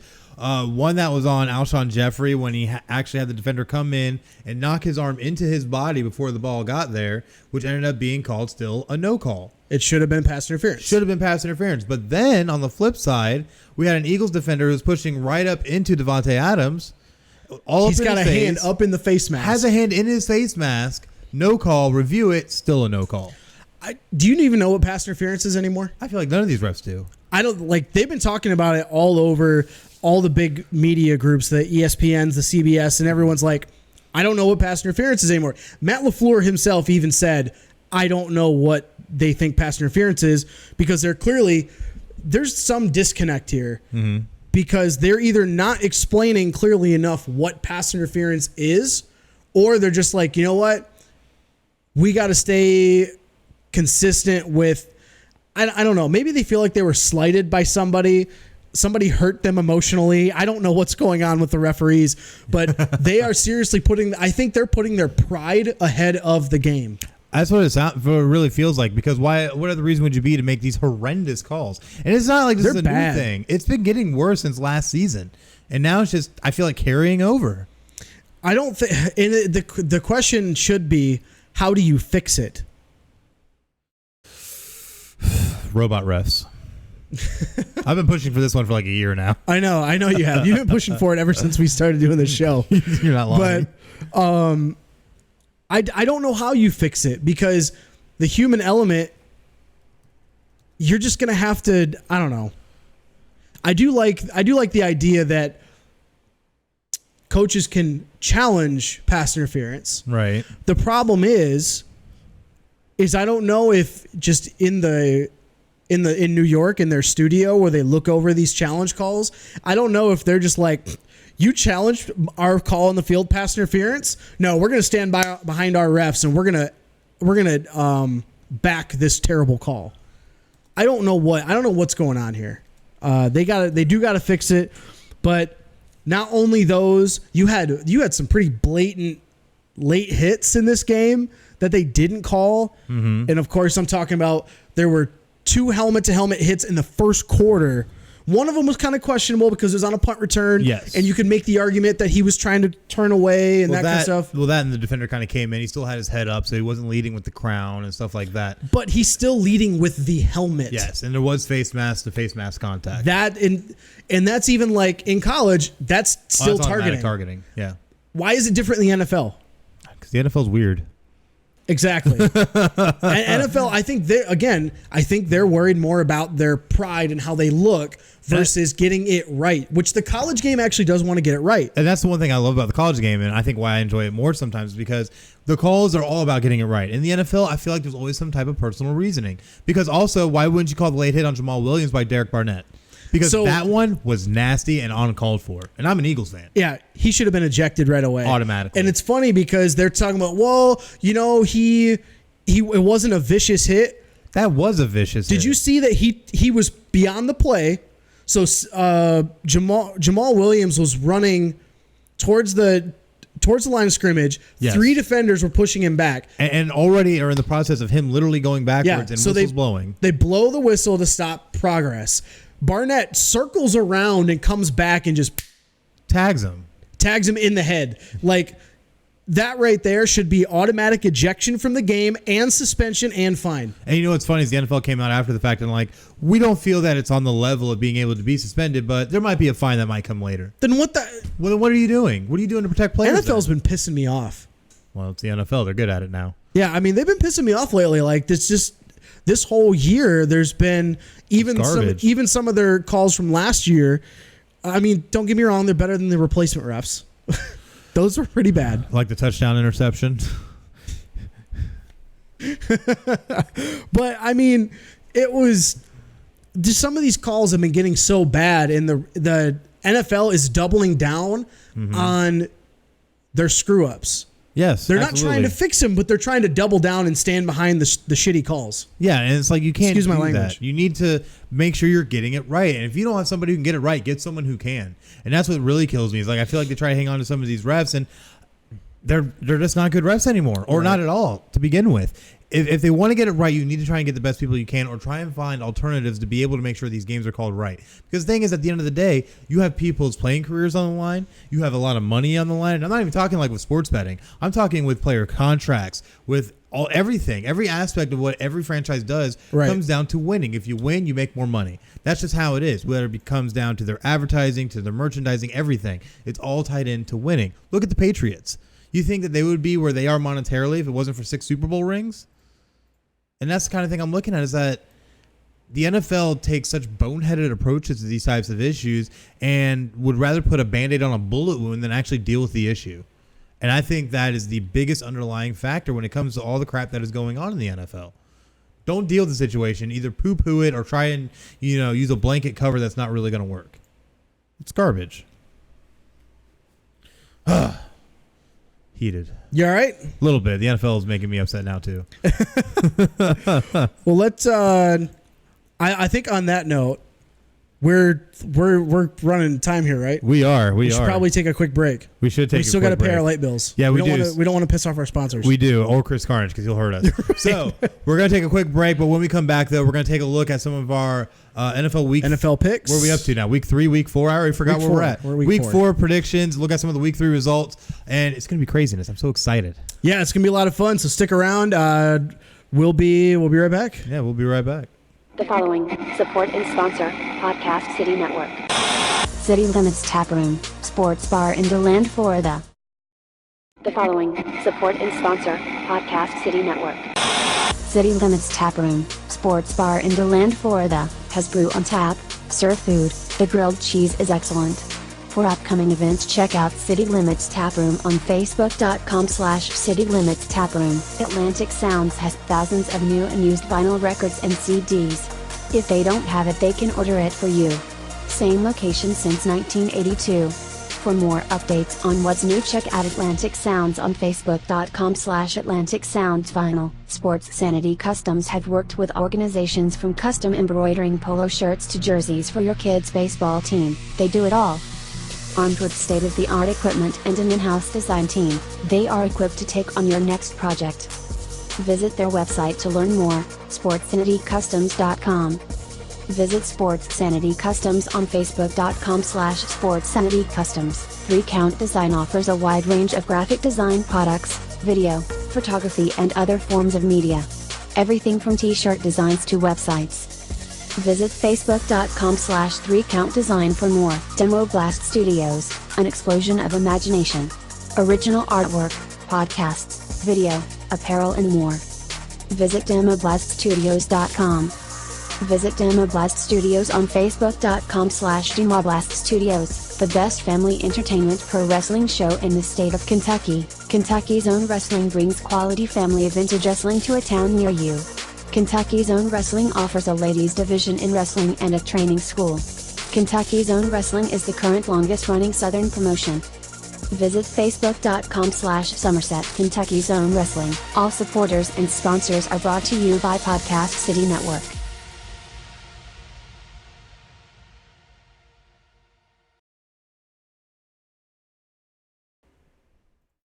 And we are back here on Final Score with Chris and Craig. Now we got to hit some NFL news. It's going to be some crazy. A little bit of NFL news. Before we get to that, fans, did you know you can actually get paid just for listening to Final Score? Oh, man. That's right. I know it sounds insane, but it's true. We just discovered this free new app called PODCOIN, and it literally pays you to listen to podcasts. So here's how it works. You listen to podcasts, and you earn PODCOIN while you listen. Then you turn that PODCOIN into gift cards, like, say, Amazon or Starbucks. Oh, man. Or if you're a good person, you can donate it to charity. That's always a good thing to do. That's pretty cool. The more you listen, the more you earn. So here's what you do. You go download the app right now on your iPhone or Android, and we got a special code just for you. Use the code FinalScore, all one word, and you just get 300 PODCOINs. Just 300. Just 300. I mean, NBD, guys. No big deal. You get it just for signing up. And if you listen to enough of us on PODCOIN, you can get a cappuccino at Starbucks, or you get an Amazon gift card on us. You're welcome. Yeah, you're welcome. So go ahead and go listen to this podcast or any other podcast on PODCOIN and just sign up with the code FinalScore. Man, you'll thank us later. You will thank us later because it's such a great opportunity. Why not? It's great. I mean, it's a great little partnership we got there. I mean, I know I use it. I do too. Actually, that's how I listen to us. When we go through and try to critique ourselves and that kind of stuff. Absolutely use PODCOIN. I love getting paid listening to us. I do love getting paid listening to us and listening to anything I like because it's all great stuff. But we got to take a look at some football now, though. Absolutely. Get back to the brass tacks. We got our picks because we got kickoff coming up in about 30 minutes. Yeah, we got to hurry up and get these ones out. So week 4, though, is going to be real crazy. Last week, we I went 10-6. It was respectable. You were just consistently 10-6. I mean, hey, that gets you into playoffs a lot of times. So you know It can. C's to get degrees, my friend. But this guy overachieved, going 13-3. Another dominating week. I'm killing my NFL picks. Congrats, sir. I mean, you got the NFL, I got college. We make things happen. Yeah, and we're doing it. I'm at 70% right now. I'm at a whopping 34. Well, now 14. Yeah. 34, 14, and 1. Man, look at you Killing the tearing it game up right now. Yeah, what was I at? 28, 19. Well, you know, we're not gonna talk about that. You're at 58%, but you're over 50%. That's what matters. Because half the time I get it every time. Yeah. But you're 29, 19, and 1 because you correctly picked the Eagles over the Packers on Thursday night. Go Eagles. But looking at this slate of games, Oh, it's gonna be tough. oh man, first slate of games at 1:00. We got the Titans at the Falcons. Falcons -4. Who you taking? I got the Falcons in this one. I think they're gonna show why they gave Julio Jones that big old contract, and they're gonna air it out against the Titans. Take this one in a close one. I'm going the other way. I'm going Titans on this one. I think Titans, Falcons have had a lot of injuries on defense, and Titans defense, they love shutting down offenses. They love shutting down. This is going to be a really, really tight game. I'm going to go the Titans on the road to get a huge victory. Ooh, that's a crazy one. But then we have the New England Patriots traveling all the way up to play the Buffalo Bills, 1 p.m. today. It's going to be a crazy game. Bills not looking to be favored in this one in any kind of way. Patriots favored by 7. Who you got? I'm taking the Patriots. I think this is going to be a really good game to watch. I'm really excited to hopefully watch this game, assuming they have it on TV. Yeah, right. But I'm really excited for this game. This is a measuring stick for Buffalo. Absolutely. Because if the rest of the division, you already know they're trash. Mm-hmm. So it's up to you. Do you want to take this division? Here's your first shot at home against TB12 in the reigning, defending. All right, Paul Heyman. Hey, chill out. All right, so in this game, What you got? I also had the Patriots. The Bills have been great offensively. They have one of the best red zone scoring percentages there are in the league, and they get Devin Singletary back. However, it's still not going to be enough to beat the defending Super Bowl champions, as the Patriots are going to take this one by a wider margin than most expect. Okay. Next game, we got the Chiefs at the Lions. Lions getting 6.5 points. Who you taking? Not the Lions, because the Lions are going to be able to hang with the Chiefs. Chiefs are going to go in there. They're going to score quick. They're going to score hard, and they're going to score often. Phrasing. I mean, am I trying to get sponsorship on the American Airlines Arena? No, I'm not. You might be. Might be, but I have the Chiefs taking this one in a landslide. I'm also taking the Chiefs here, but I think it's going to be a much closer game than a lot of people realize. Lions have been really quietly been a very good football team. Outside of the fourth quarter of one game, they should be 3-0. But Coulda. But this is the first time Pat Mahomes is playing in a dome since he played in college against Baylor, which he threw for almost 600 yards and 6 touchdowns. That doesn't bode well for you. Doesn't really bode well, but I think the Chiefs do take this. I think they're gonna win, but it's not gonna be like a wide margin.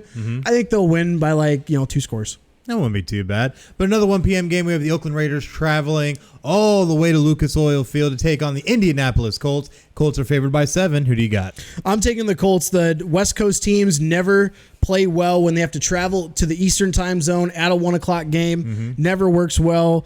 Colts are very quietly, also another very quiet team, playing really, really well. I'm taking the Colts in this one. Yeah, I also have the Colts. I feel like Marlon Mack is going to have a pretty decent game against this Oakland Raiders defense. That's really not that great of a defense. And, of course, you can't forget Jacoby Brissett, who's been playing far beyond what he was expected to, given Andrew Luck retired. So definitely got the Colts taking this one. Next game, we got the Chargers also traveling east. They're playing at the Dolphins. Dolphins are getting 15.5 points. Who are you taking? Oh, I got the Chargers in a huge landslide because we also, still a lot of rumors. They said initially he wasn't going to play, but there's a possibility he might.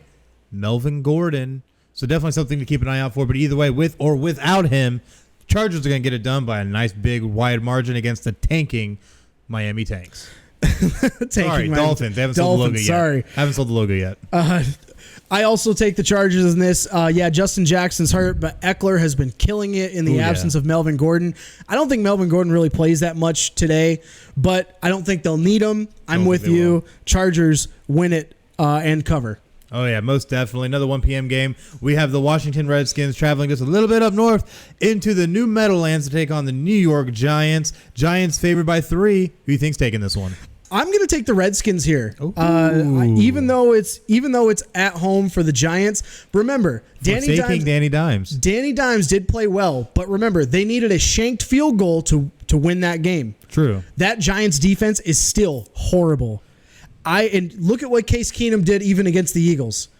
I think the Redskins have a turnaround, bounce back game. I think Keenum throws for over 300 yards. I think AP has a dominating game. He might even hit over 100 yards. Holy crap. Couple of scores.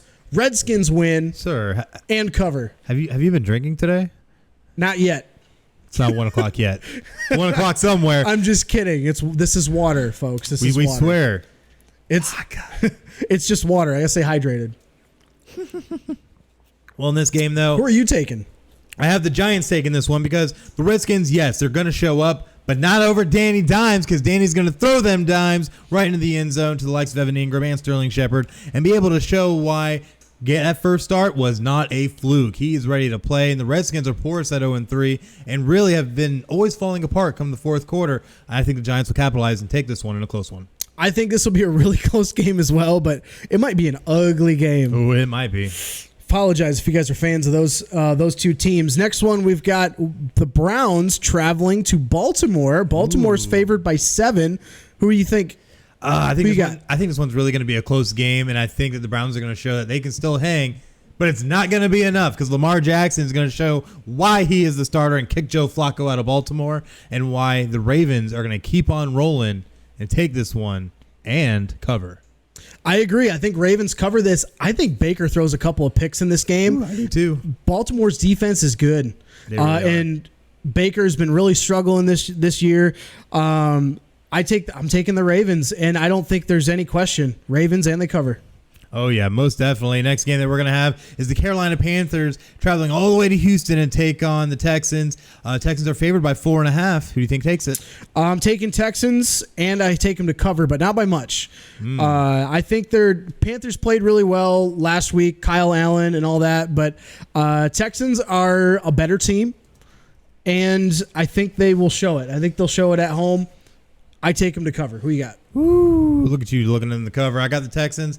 The Texans, honestly, are going to play really great with the Panthers still not having Cam Newton. It's going to be a big, big deal in this one because we've already seen through the preseason and so far this season with Cam out, the quarterback play is not always 100%. But in that last game, with I can't remember his name. Kyle Allen. Kyle, yes. Did you watch that game? Kyle Allen looked good. He's the only part that ever looked good, but can he keep it consistent, especially against a great Texans defense? I think the Panthers are better with him versus Cam Newton. Oh, snap. I mean, you don't. Is he the diamond in the rough they move forward with? He's a better quarterback. They still got Kyle Will Grier Allen's too. a better quarterback. He's a better thrower, and you don't have to worry about. You actually do have to worry about the offense if you're playing against Carolina because, you can try to load up the box on Christian McCaffrey, right? But Kyle Allen can actually make the throws that Cam Newton cannot. But the thing I look at is that he made those throws against the Arizona Cardinals. They don't have a bad defense. They don't have a great defense either. But they don't have a bad defense. But yeah, this is going to be a real measuring stick for Kyle Allen in that offense. I completely agree with you. But I think we both got the Texans. Yeah, we both got the Texans in this one. Buccaneers traveling out west to play at the L.A. Rams. The Rams are favored by 9.5. Who are you taking? I got the Rams taking this one handedly because Jameis Winston's not going to be able to throw worth a damn against this defense. This defense is way too vaunted and talented for them to really get anything going, and I think the Rams are going to take this one in a landslide. I'm with you. Rams take this one by a wide margin. Most definitely. No explanation needed. No explanation needed. And then we have the Seattle Seahawks traveling down into the desert to take on the Arizona Cardinals. Seahawks are favored by 5 on the road. Do you think that holds up? This is actually a tough pick for me. I am taking the Seahawks, and I think they will cover, but they win by like 7. You know what I mean? Oh yeah. It'll be a closer game than people think. Cardinals are improving, and they know they're not going to be winning a lot of games this year. They're just worried about improving every single week. They've been showing that. But yeah, I think the Seahawks win and cover. What do you got? I got the Seahawks as well. I think it will also be a closer game. I got Seahawks winning this one by like 10 or so. But the Cardinals will hang around, and they are a developing team, especially with the air raid offense now making its debut in the NFL. Cliff Kingsbury is really trying to get Kyler Murray along and be able to show why he chose this quarterback, why he chose this offense. And I think they're going to be able to do a little bit of damage against the Seahawks, but the Seahawks still too talented, way too much veteran experience, and they're going to be able to take this one. Vikings travel to Chicago in one of the 4:25 games. Bears are favored -2. Who are you taking? I actually have the Vikings taking this one. I think the Bears are not talented enough on offense to be able to go up against this Viking defense on a consistent basis, and I think they're going to be had out and show why they're not really all the talk that they were last year. Bears are not a good team. Defensively, great. Offensively, hot garbage on fire. So the Vikings, though, they do have a decent defense, and they have an offense that's starting to click now. So definitely watch the Vikings in this one. I think they take this one by at least 3. This was the toughest game for me to pick because the NFC North, these teams always play each other tough. I'm also taking the Vikings, and oh God, I think they cover, but I think it's like a 3-point game. You know what I mean? Mm-hmm. Having Dalvin Cook back is a huge, huge step up for the Vikings. And you already know what you're getting out of Chicago's defense. But like you said, Chicago's offense is what you got to worry about. Yes. Mitchell Trubisky still did not look great. I've said it before. I'll say it again. He's not a good quarterback. And I think Chicago's offense is what's going to do them in. And I think this is going to be a drag out, knockdown, slugfest type game. It's going to be an ugly game to watch. But I think the Vikings take it. If you love defense, it'll be definitely the game to watch. But in our next game, we have the Jacksonville Jaguars heading all the way out to the Mile High City to take on the Denver Broncos. Broncos are favored by 3 in this one. The Jags don't have a good history in Denver. But who do you got in this one? I'm taking the Jags. I know a lot of the experts are taking the Broncos in this game. But, yeah, they don't play well in Denver. But this team, that defense, if they show up like they did last week against Tennessee on that Thursday night, Flacco's going to have fits. You just got to contain Phillip Lindsay. If you can contain Phillip Lindsay, you can make Flacco look mediocre like he is as in terms of NFL quarterbacks. And the offense, I think this is going to be another ugly-looking game, but I think the Jags take it. I have the Jags taking this one too. Interesting side note for this game, Jalen Ramsey did travel with the team to Denver. So definitely something to keep in mind that he might actually suit up for this one. So we'll definitely see what happens. I don't see why not. That's what I'm saying, because why not? He's the best corner in the league. You get him out there, he's going to make Joe Flacco look silly out there. But I still think the Jags will take this one in more of a grit and grind game. I think the mustache will make some great plays, but I definitely got the Jags winning this one by at least a touchdown. Ooh, okay. Yeah, by a touchdown. The Sunday night game, we've got Dallas traveling to New Orleans. Saints are getting 2.5 points. Who are you taking? I got to take the Cowboys in this one because of the reason I listed earlier with the New Orleans Saints. If you don't have Drew Brees, you're not as dangerous as a team as you were or as you are without him. Teddy Bridgewater is still a great quarterback. I don't want to try and knock on him. He's definitely a great alternative if you want to have somebody step in for a guy like that. But Drew Brees is Drew Brees, and if you don't have that in that lineup, it's still going to take that step back. But I still think the Saints will be able to score points. It just won't be in the way that they normally do. But I still think the Cowboys defense, especially with that great young linebacking core, is going to be able to make some noise in this game. And they're going to be able to keep the Saints out of the end zone just enough to win this one. And I think it's going to be about a 3-point game. Yeah, I agree. I think this is going to be a really close game. I had a tough time picking this. I wanted to pick the Saints. I did too. They play so well at home. It's such a tough environment. And you saw how they played on the road at Seattle. Oh, yeah. Nobody thought they were going to win that game except for the people inside that locker room in New Orleans. And I think this is going to be another really tough game, but I think it's going to come down to Dak Prescott with a game-winning drive. So we just had a fan comment in the chat for the show today. Okay. Saying that they just received word that Ramsey is scheduled to actually play in this game. So very good. That Ramsey might actually be in that Denver Jags matchup. I don't see why not. He's still auditioning for the other teams that he's trying to get traded to. No, absolutely. So why not? Why wouldn't you play? Oh, exactly. It makes no sense to just sit by and just be like, oh well, I'll let my play speak for itself. Go out there and prove it. And he could sit out if he wanted to because everyone knows he's the best corner in the game right now. That's true.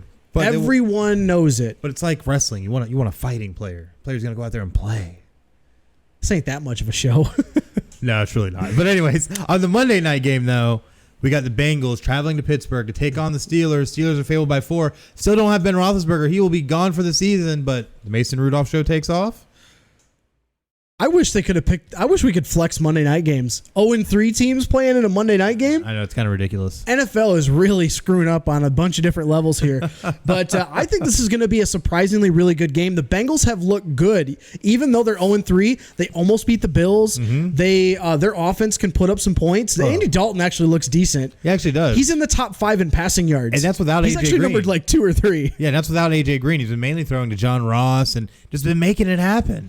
I wouldn't be surprised if the Bengals take this game, but I'm picking the Steelers because I think their offense does get clicking. Mason Rudolph did look pretty decent against San Francisco, who's got they got an okay pass rush. So I'm going to take the Steelers. It's going to be a tough game. I think Steelers want to win by like 1. You know what I mean? I think the Bengals cover, but the Steelers win. Yeah, that's what I think is going to happen, too. I think the Steelers win this by less than 3. I think it's going to be really close. They will be able to get things going just enough to make it happen. Of course, they are going to be without Vance McDonald, who was in a sling as of last week, but they did make the trade for a tight end from Seattle, so we'll definitely see how that plays into it, but I still got the Steelers taking this in a close one. Man, so many picks, so much craziness. Games are starting in just 17 minutes, so definitely make sure, though, that if you want to see all the great picks that we make and the graphics that we put up, that shows you all the craziness that we do. You got to make sure you follow us on social media at PCN Final Score on Instagram, Facebook, and Twitter. Give us a like, give us a follow, and check mark for those notifications. That way you can get an update every time we post something or go live like we are now. But, man, we still have a little bit of NFL news that we got to get through. And first things first, the NFL has dropped their 18-game schedule proposal, but are now pushing for a 17-game schedule. Your thoughts? Why? I mean, it's the good example was, well, I know, but here, let me put it this way to you. Will Kane the other day on his show was talking about this exact subject. Right. Out in L.A. for the L.A. Bucks game, you can get tickets for $40. Mm-hmm. You want more? You want more of that, or do you want to? They want. I know what the demand is in the not the attendance, but in the eyes on the TV and the revenue and that kind of stuff. But it doesn't make sense. If you want to, instead of doing 18 or 17 games, maybe add in, we were talking about this beforehand, maybe add in another playoff team, shorten your preseason by a week or 2, add in another week for playoff games maybe. Well, the thing with this is that even if they were to push for the 17-game schedule, they're still doing it with an idea of possibly adding an additional playoff team per conference. So you would go from 6 to 7 qualifying teams. Now, I was actually talking with a couple of people about this, of how this changes teams that do make it into the playoffs, because at that point, there's no way you can have 2 teams with a first-round bye. You're going to have to go down to 1, which makes getting that number 1 spot all the more important. And if you think about it, you go to a 17-game schedule. You also might have to look at the idea that they're also going to have to do dual bye weeks for these teams, because 17-game schedule, that's a very daunting slate to play through with only 1 bye week, especially if you're one of those teams that ends up with like a week 4, a week 5 bye week, and now you're playing all these additional games after the fact. I would see something like that, but the thing I look at is that you add an extra game, the TV revenue's there, you're still going to get that revenue. You're still going to get all the attendance revenue from the ticket sales, the merchandising opportunities, all the sponsorships. You're still going to be able to make more money as an owner and as a franchise, having it there regardless. Unless they decide they want to add in an extra bye week somehow for other teams. That's the only thing I could think of that would make it worth their while to add it, because you already know. Yeah, okay, they're pushing for 17 because, yeah, of course the owners want 18 games. They want as much money as they can, but you know who doesn't want 18 games? CBA. The players, the CBA, absolutely. There's no way, and I think this is yet another reason why we're going to have a strike next year. It very well could happen, because remember going into the season, we talked a lot about it on past episodes, that they were really trying to push to get the CBA done before the season. Now we're sitting here into week 4, no movement. But it's okay, because the NFL and the Refs Players Association, the NFL RA or something. Right, the Refs Association. They got a 7-year extension. So it's okay. Can't get the games right, but Can't whatever. get the games right, but we'll extend them anyway. But the big thing about the 18-game proposal being dropped is that there just wasn't enough ownership support for it. They think there'll be more with the 17-game schedule. But if you bring out a 17-game schedule, you bring in the additional playoff team, this could be something that could help expand the season a little bit and cut into those preseason games. Because I know that's part of this too, that if they do this, they're going to cut a preseason game or two off the docket to try and make it a little bit easier for these teams. Now, it will change your roster cut periods and things like that, and there'll be things they'll have to figure out, but it could open it up a little bit, make it a little bit more exciting, a little bit more football. The only way it makes sense is if you added an extra bye week for teams, because I mean, especially if you've got to look at like the Jets and the 49ers have bye weeks this week already. They have to play now the rest of the year, week. Yeah, 13 more games. I mean, as a player, you're already hurting by week 2. Already, yeah. Definitely. Already. So, I mean, it doesn't make any sense. Unless they add in an extra bye week, I don't want to hear it. And I think they're going to have to make it a 19-week schedule for the regular season to make any of this work. Or you're going to have players that are going to be getting injured more often, or are going to be put in positions where they're getting paid less per game now. But the NFL is all about player safety. Mm-hmm. That's crock. There's no way you can make that argument that you're caring about player safety and you want to add extra games. Get out of here. Yeah, because they don't care who gets hurt. They just want the big stars to be okay, and then just keep churning out football because they know, just like with Antonio Brown, once you go away, the league still moves on. Yeah, it keeps going no matter what. The wheel still turns. They don't care. It's all about the Benjamins. But you know who else cares all about the Benjamins? Melvin Gordon. That's right. One and only Melvin Gordon, who's ending his holdout to rejoin the LA Chargers. Joined back with him this past Thursday. I don't know if you saw the Instagram post.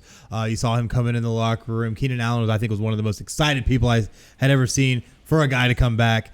But Melvin Gordon rejoins the team. How does this change the outlook? For the Chargers, it makes them better. They still could be a wild card team, but they have so many injuries on that team. It's going to be really, really tough, but this doesn't help his case. It doesn't. It doesn't help his case. I think he's going to end up having to tuck his tail between his legs and either take the $10 million they offer or go find another team that will somehow pay him the money. I don't think he gets what he wants, and I think he becomes a free agent. I said this months ago. I think he becomes a free agent and settles for like $9 million, $10 million, somewhere around there. The similar offer he got already. Well, the thing is that he already plans and has made this known that he plans to leave for free agency at the end of the season no matter what. Because him and the Chargers are just not able to come to where they need to be to reach an agreement. But with Melvin Gordon, if he comes back and utterly wrecks it and shows that he is the Melvin Gordon of old, the one that can put up all the yardage, make all the moves, he might be able to command, I think, a little bit more. But I don't think he's going to get anywhere near what, say, Zeke's getting paid or something like that. I think it'll be closer to like 11, maybe 12, but it's not going to be where he wants it to be. If the only way he gets the money he wants is if he comes in already missing 3 weeks. He's got, in one of those weeks coming up is going to be a bye week. He's got to have, and I am not over exaggerating. He's got to have a 1,200 yard season, almost if not more than 10 touchdowns, and he's got to be close to 2,000 scrimmage yards to even sniff at the money he wants. I have to agree. I have to absolutely agree, because he has to be able to come in and just show that he can, at a moment's notice, put up that kind of production. I'll bet you any team is going to be lining up for him. And it all starts today. If he does get a chance to be on the field, he has to take a chance of every snap. Yep, he's got to try to home run every single snap. Definitely. Not saying that players don't anyway, but you know what I mean. But still, you know who's definitely going to be trying to take advantage of every opportunity? Who's that? Players that are now playing in the preseason, because NBA preseason is here. Season's right around the corner. All the media days have been over this past week. I'm excited about the NBA season. I think there's so much parity this year compared to years past, and it's going to be a lot of fun to watch everything unfold. I'm saying right now, watch out for the Magic. Apparently, Markelle Fultz has been getting a nice training into the point where he feels like his jump shot is just perfect right now. Just saying. See this? World's smallest violin. Don't care. Well, guess what? Until he can develop a jump shot, Don't talk to me. Apparently he hasn't developed, but it doesn't matter because he's going to dish it out to Voos anyways, who's going to make all the noise that the Magic need. So it's okay. We did have, but earlier this week also, Sports Illustrated, ESPN released top 100 NBA players for this upcoming season, and 3 Magic players made the list. That's right. We're making waves. They're making waves. We had Fournier make the list at 99. I'm pulling it up right now. 99. We're making it somewhere, guys. Evan Fournier made the list at number 99. Aaron Gordon made the list at number 45. Right, and Voos was number 40. I was going to say he was 40. Number 40. So, definitely Magic, getting some representation. But looking at all these top 100 ranked players, what do you not agree with this list? For the most part, I agree with the list. There are a couple of really glaring things that I don't like. The first one being Klay Thompson's at 49. Yeah, that's kind of ridiculous. I don't know if they had to have taken into account his injury and if he comes back this year or when he comes back, because Kevin Durant's not on this list either. So which makes sense. They have to take this into account. So okay, you got him at 49. All right, whatever. The biggest gripe I have 2 of them. One of them is, who's ranked higher than Klay Thompson on this list and overranked in half of the list? Is it one Zion Williamson? It's one overrated Zion Williamson. Yes, I said it, overrated. I have to agree. This dude, I don't get it. Like, ESPN is trying to shove him down our throats. Clearly, how that media train goes.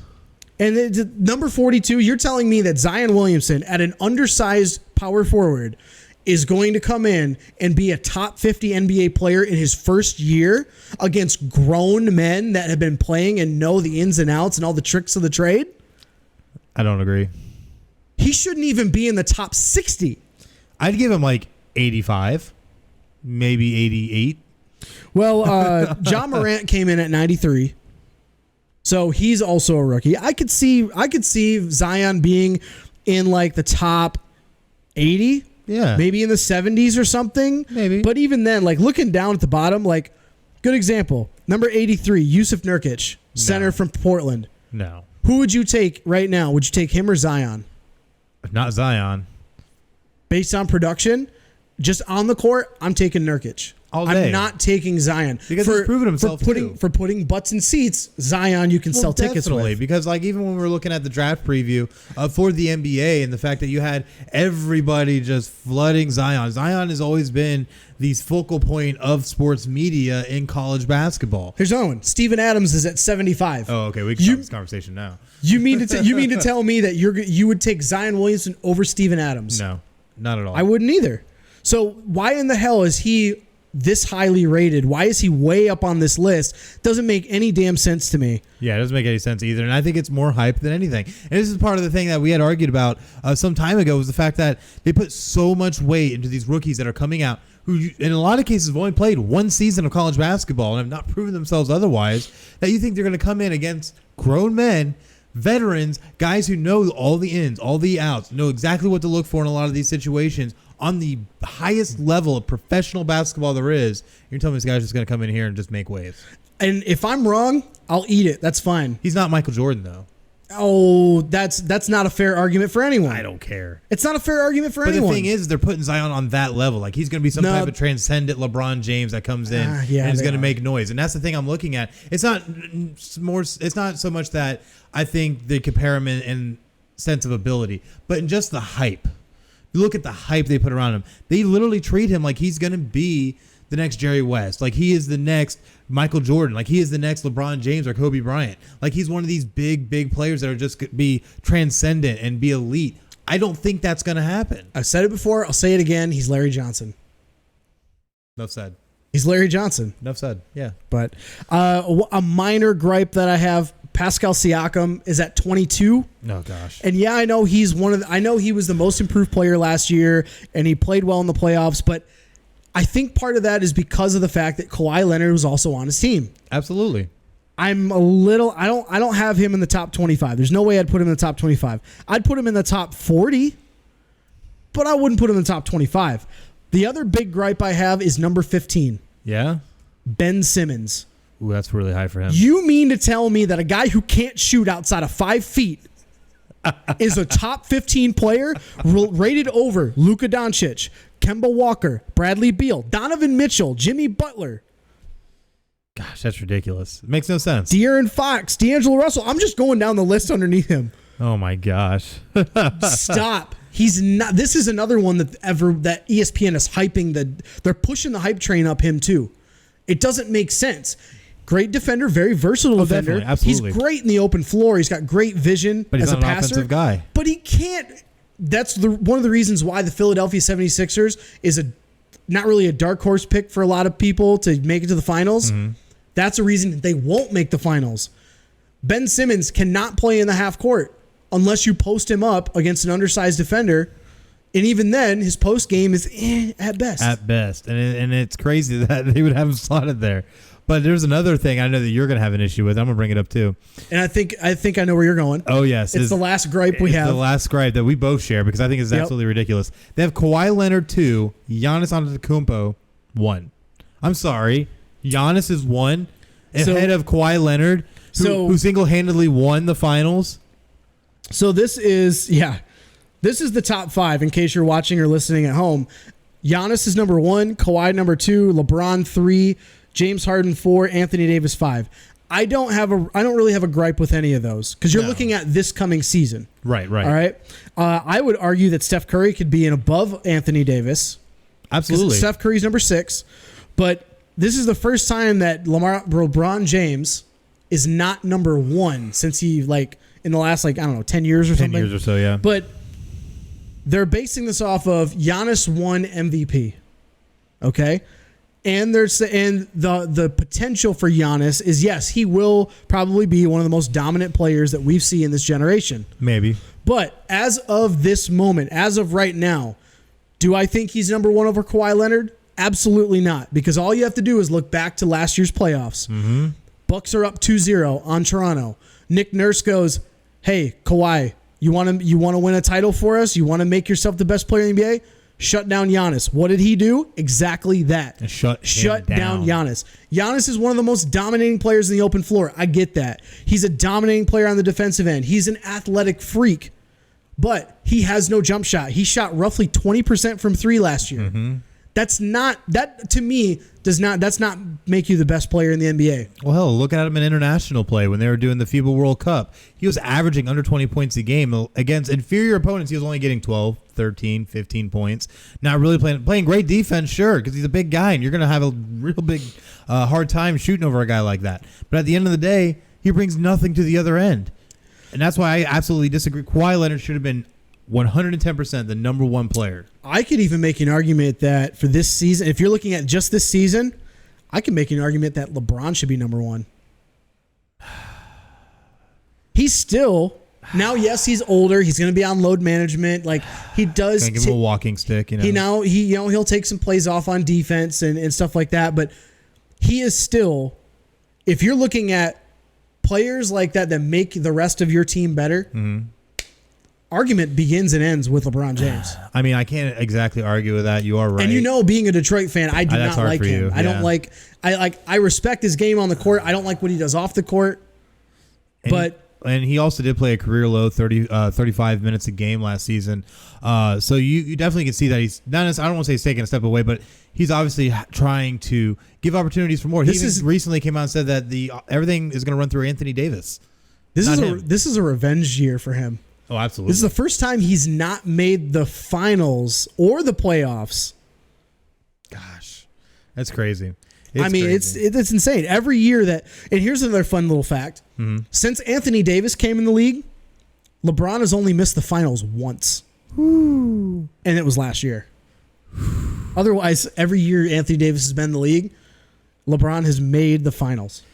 Gosh, it's so crazy to think of. But you know what else is crazy? The fact that the NBA made some little tweaks to something.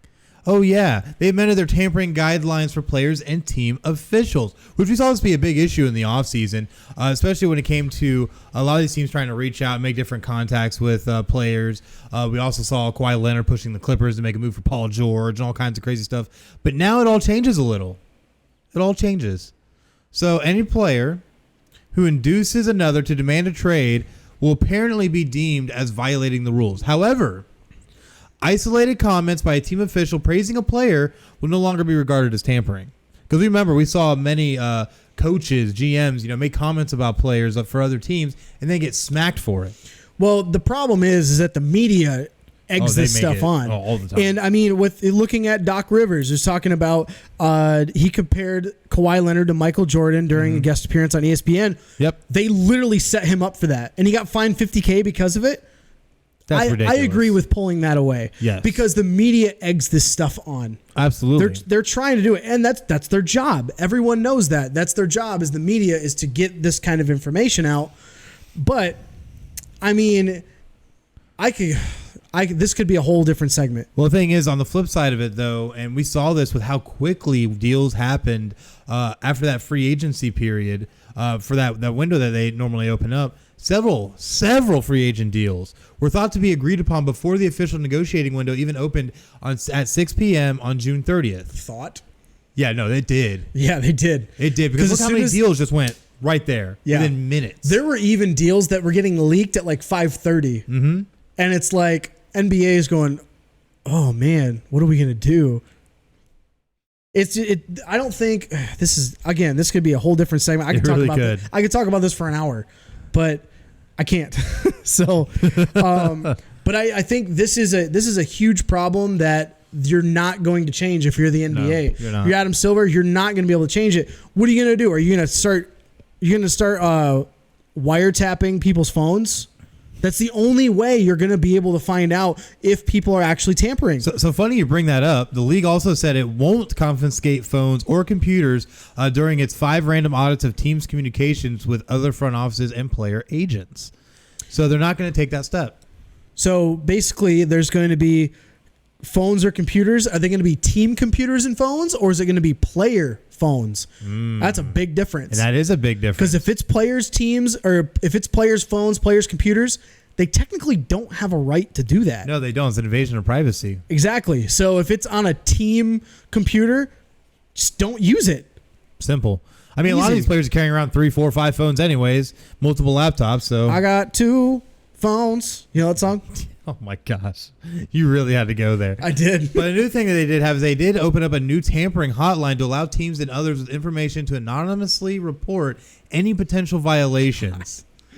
Oh my God, that's Pandora's box. Oh, it's such a Pandora's box. How often would you see somebody like, who was the previous exec at the Pelicans before Dave Griffin? Oh, geez. But remember that whole thing between him and Magic? Yeah.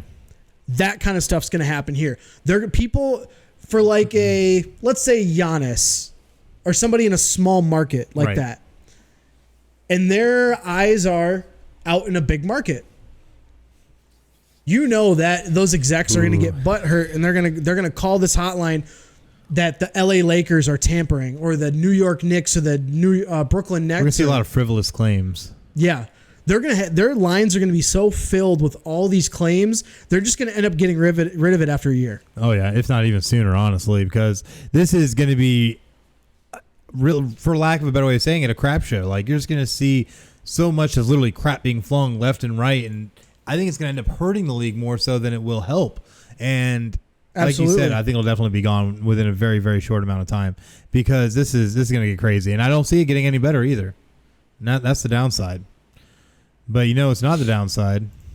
The fact that the playoff field is now getting set for Major League Baseball. This is an exciting time. Yeah, so all the teams have already made the playoffs. Just we have to figure out seeding now. Of course, the American League, you've got the Astros, the Yankees, the Twins, and then the wild card teams right now are the Oakland A's and the Tampa Bay Rays. That's right. It's going to be real crazy, but there's still one division hotly contested, and it's so funny because didn't we say at the beginning of the entire season that this one really could go all the way down to the last game to figure out who's going to win the division?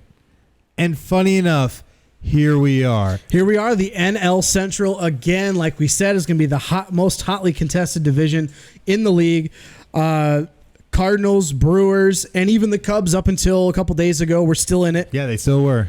But I mean, that the field for the National League is set. You got the Braves, The Braves win the division in the East. You got the Dodgers winning in the West, and you got to figure out the Central. But the Nationals know they're in it. They're one of the wild card teams. Yep. So now it comes down to the Cardinals and the Brewers. Who's going to take the NL Central? Brewers are 1 game back, and it's literally going to come down to the final day of the season. That's right, because if the Cardinals lose and the Brewers win, they get into a de facto tie into a 1-game playoff that's literally going to decide the division winner and who ends up being the other wild card team. And I'm hoping and praying here, because if you remember, I picked the Brewers to win this division at the beginning of the season.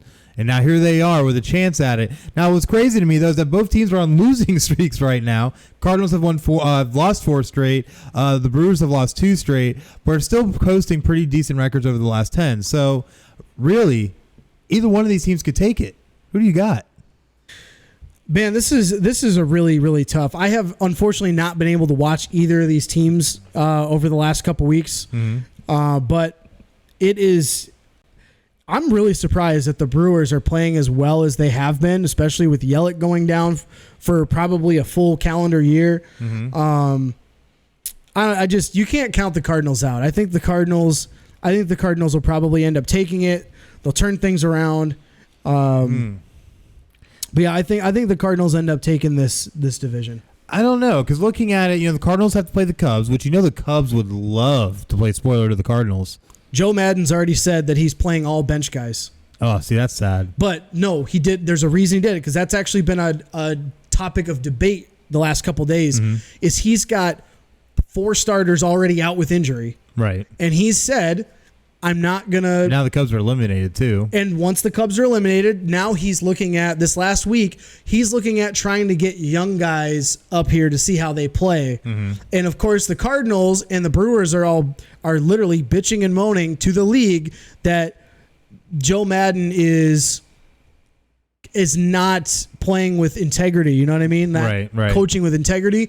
And his response is, "I don't give a bleep about them." And he's doing what he's doing best for his guys. I mean, and I completely understand it. In baseball, it's all about the haves and have-nots. True. So if you're not in the playoffs, what's the point of playing your starters if you want to give them rest? Just get ready. You're 6 games out. You're not going to make the playoffs. Just shut your guys down. Get the young guys some experience, because they're not going to hit the mark for a full season. True. Because you got to play. I think it's at least 40 games or something.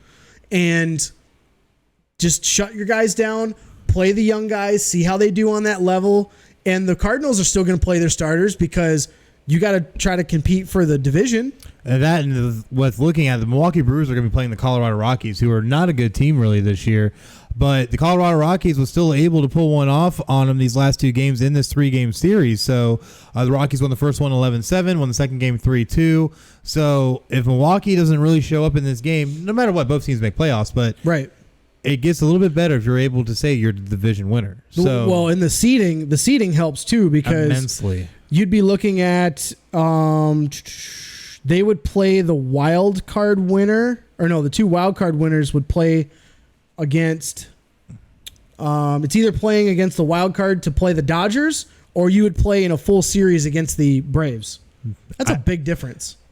I don't see it better either way, though, because we are. I mean, I know the Dodgers are a 105-win team. They look great, especially with that plus 264 run differential. But Cardinals, the Braves are a hot team too. Cardinals, Braves. I think the Cardinals got a chance, but if it's the Brewers, no, not a chance. I think the Brewers could. They're making it in the playoffs.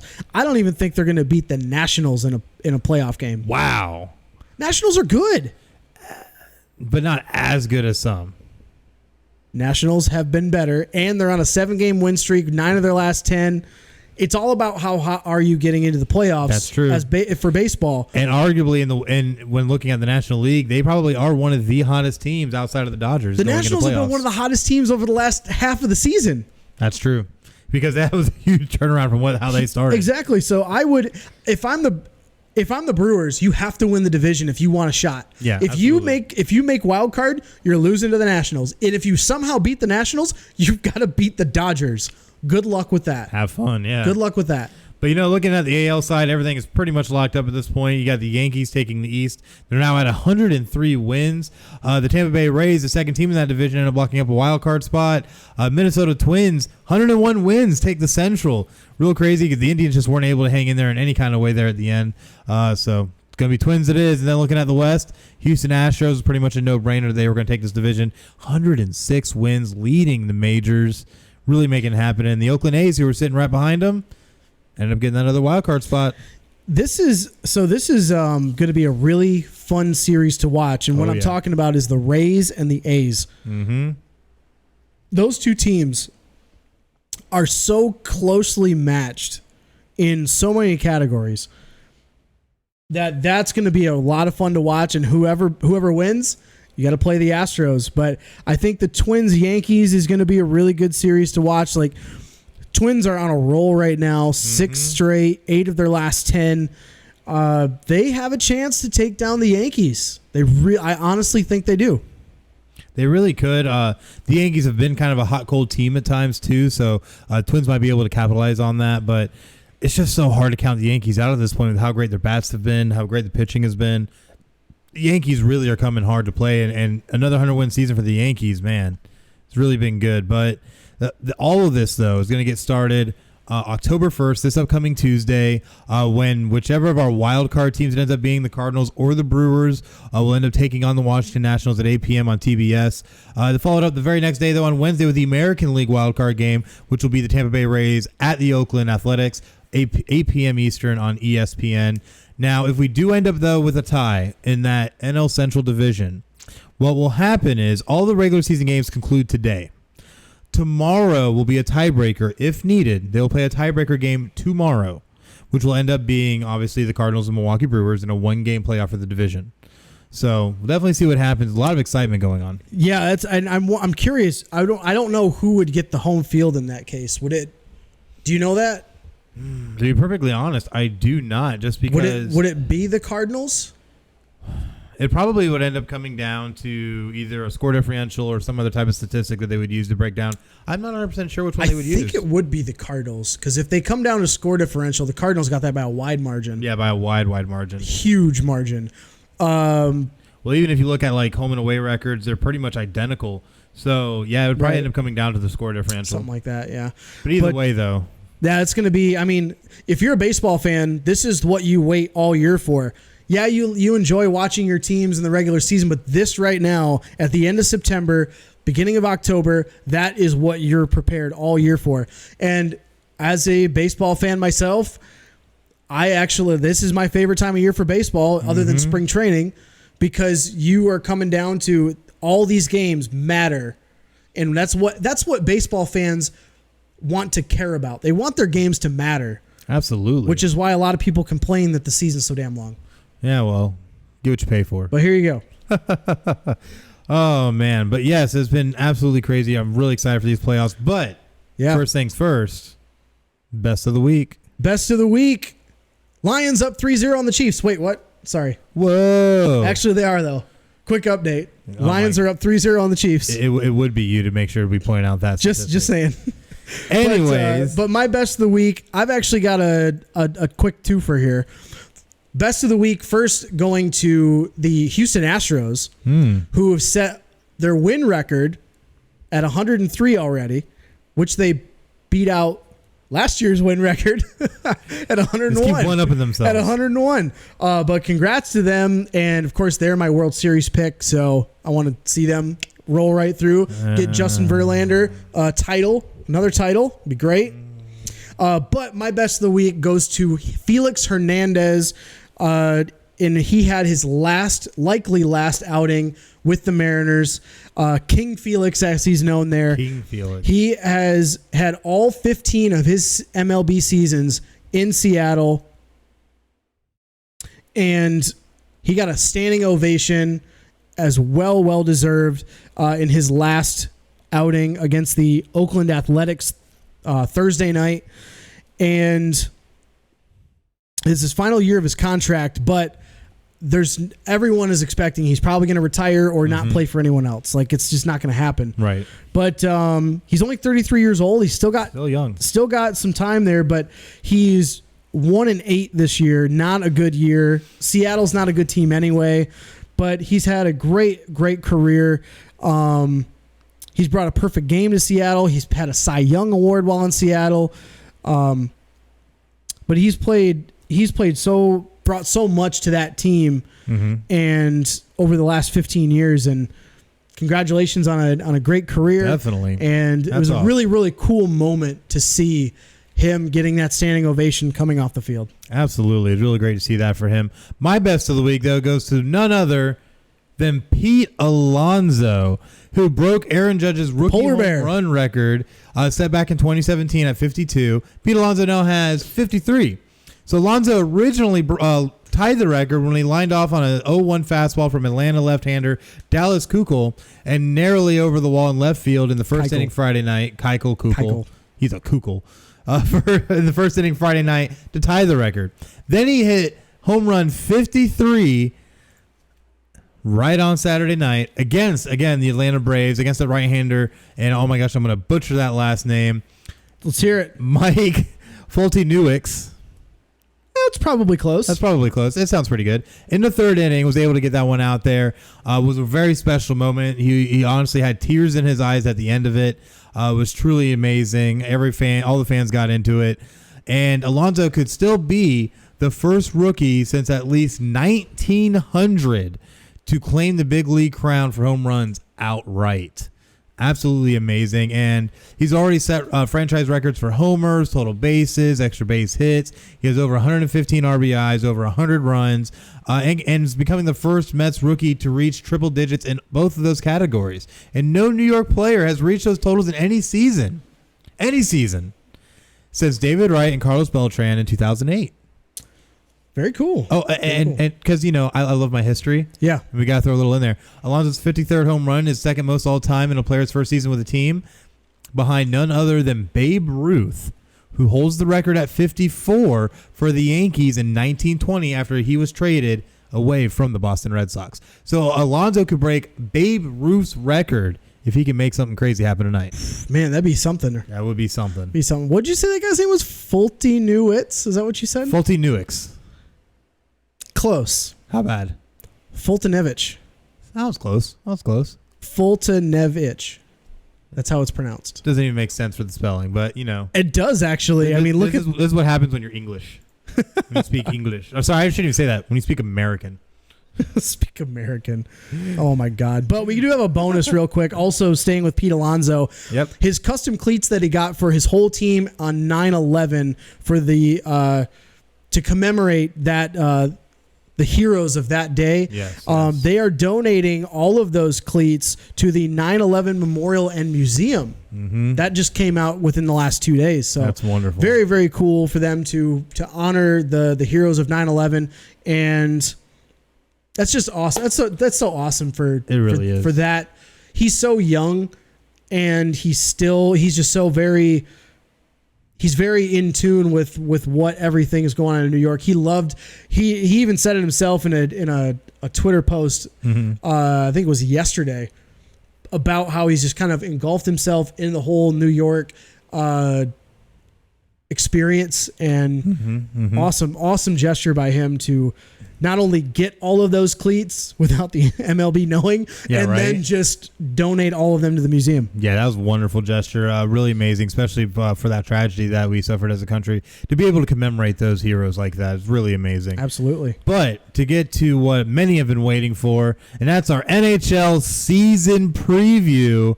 And we've already had a little bit of preseason action happening in the NHL. Season kicking off this Tuesday, October 2nd. It's going to be really exciting, but we got to take a look at some of our teams we think might be making some noise, who our big contenders are going to be, or not be, as the case may be. And I promise I'm not picking the Tampa Bay Lightning to sweep everything again. So you're not picking them to go 82-0? No, just the St. Louis Blues might do it. No, I'm just kidding. Or am I? We'll find out here momentarily. But looking at some of these teams that could really make a strong case not only to win their division, but win the Stanley Cup, who do you got that could be those teams? Well, as far as division winners and things like that, starting in the Eastern Conference, the Atlantic Division, of course, we're talking about Tampa Bay Lightning are in there. Definitely. It's really going to be, I I say this all the time, but it is going to be fun to watch because you've got in that division, Tampa Bay could take it, Boston could take it. Toronto's still a good team. Definitely. They made the playoffs last year. Montreal and Florida are making pushes to make the playoffs this year. Pushes. They had Florida themselves had a big offseason. Buffalo, you don't know what you're going to get. And then, of course, my Red Wings and the Ottawa Senators are at the bottom of that division. This division, the top teams are some of the best in the whole league, but at the bottom, those bottom teams are some of the worst teams in the league. I think the Red Wings take a step up, but I think it's going to be at least another year or two before this team gets back to what is expected of Detroit Red Wings. But I think in a very close race, I think Tampa Bay doesn't have the record-setting year they had last year. Boston's going to play really well. I think Tampa Bay still takes this division, though. Definitely interesting outlook. I have to agree, though. A lot of these teams are going to be in the mix to be able to make strong pushes. Like you said, Florida Panthers have been getting better. Toronto Maple Leafs are going to be there. The Boston Bruins are going to be there.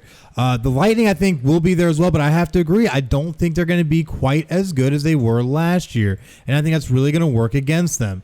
But looking at it, and looking at how some of these teams have already started playing in this preseason as well, one team I'm really looking at is the Toronto Maple Leafs. I think they could really get back to form and get back to the Stanley Cup Finals like they did just a few years ago even.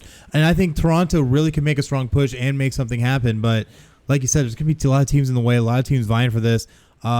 Definitely teams I don't think they're going to worry about. I feel like the Buffalo Sabres are really going to take a step back. I think the Ottawa Senators are going to be right there with them. Detroit, while I think they in the front office are getting really better, I think it's still going to be another year or so before Detroit's able to get to where they need to go. But watch out for Detroit come next year because I think now they're going to start making some moves and really see what they got as a team. And going into next year, they could be a real force to mess with. Got a lot of young talent, but they have to pan out. And that's the thing. That young talent's really got to get better because we saw, at least if you're a big hockey fan, you watch the AHL, which is the AAA, if you will. Right. Detroit has one of the best AHL teams in that whole league. So the Grand Rapids Griffins won the title, I think 2 years ago or last year, I think it was one of the two.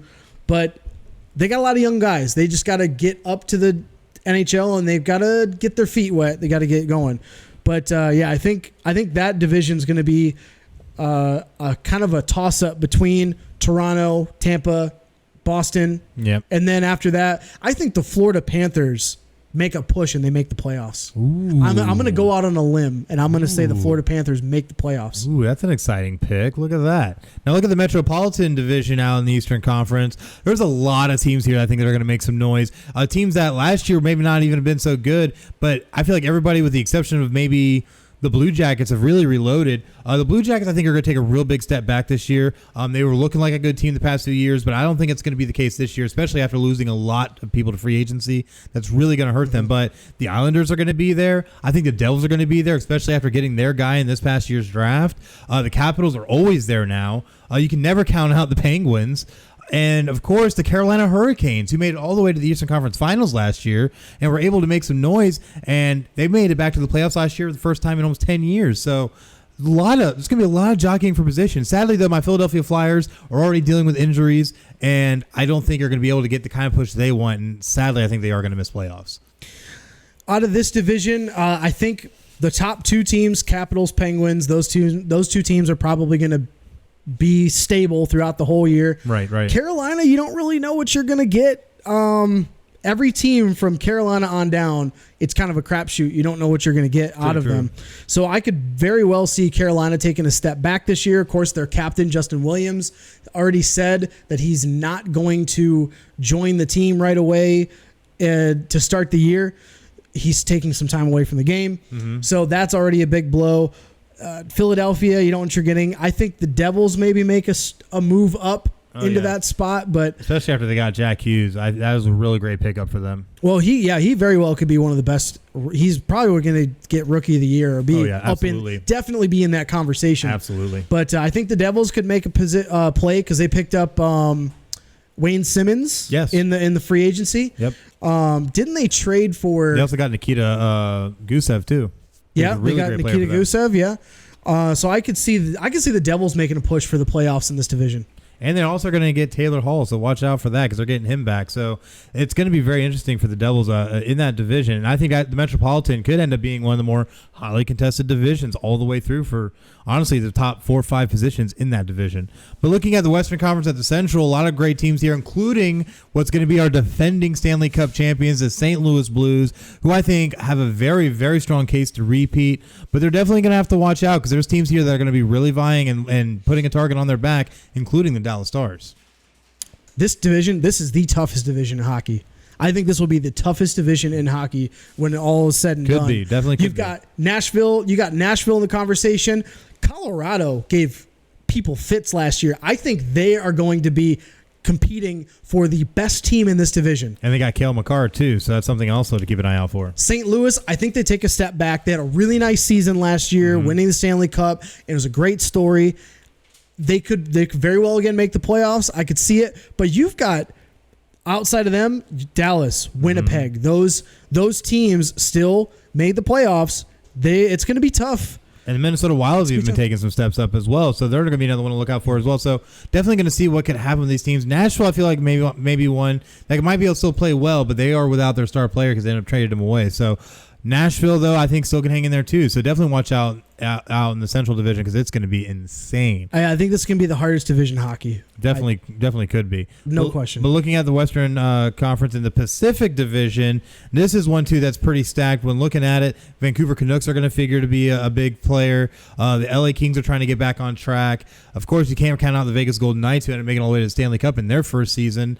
But of course, and this is going to be my pick, the Anaheim Ducks. I know a lot of people are big on San Jose and what San Jose can do, but I think Anaheim's really going to turn the corner and get to where they need to go this season and take this division.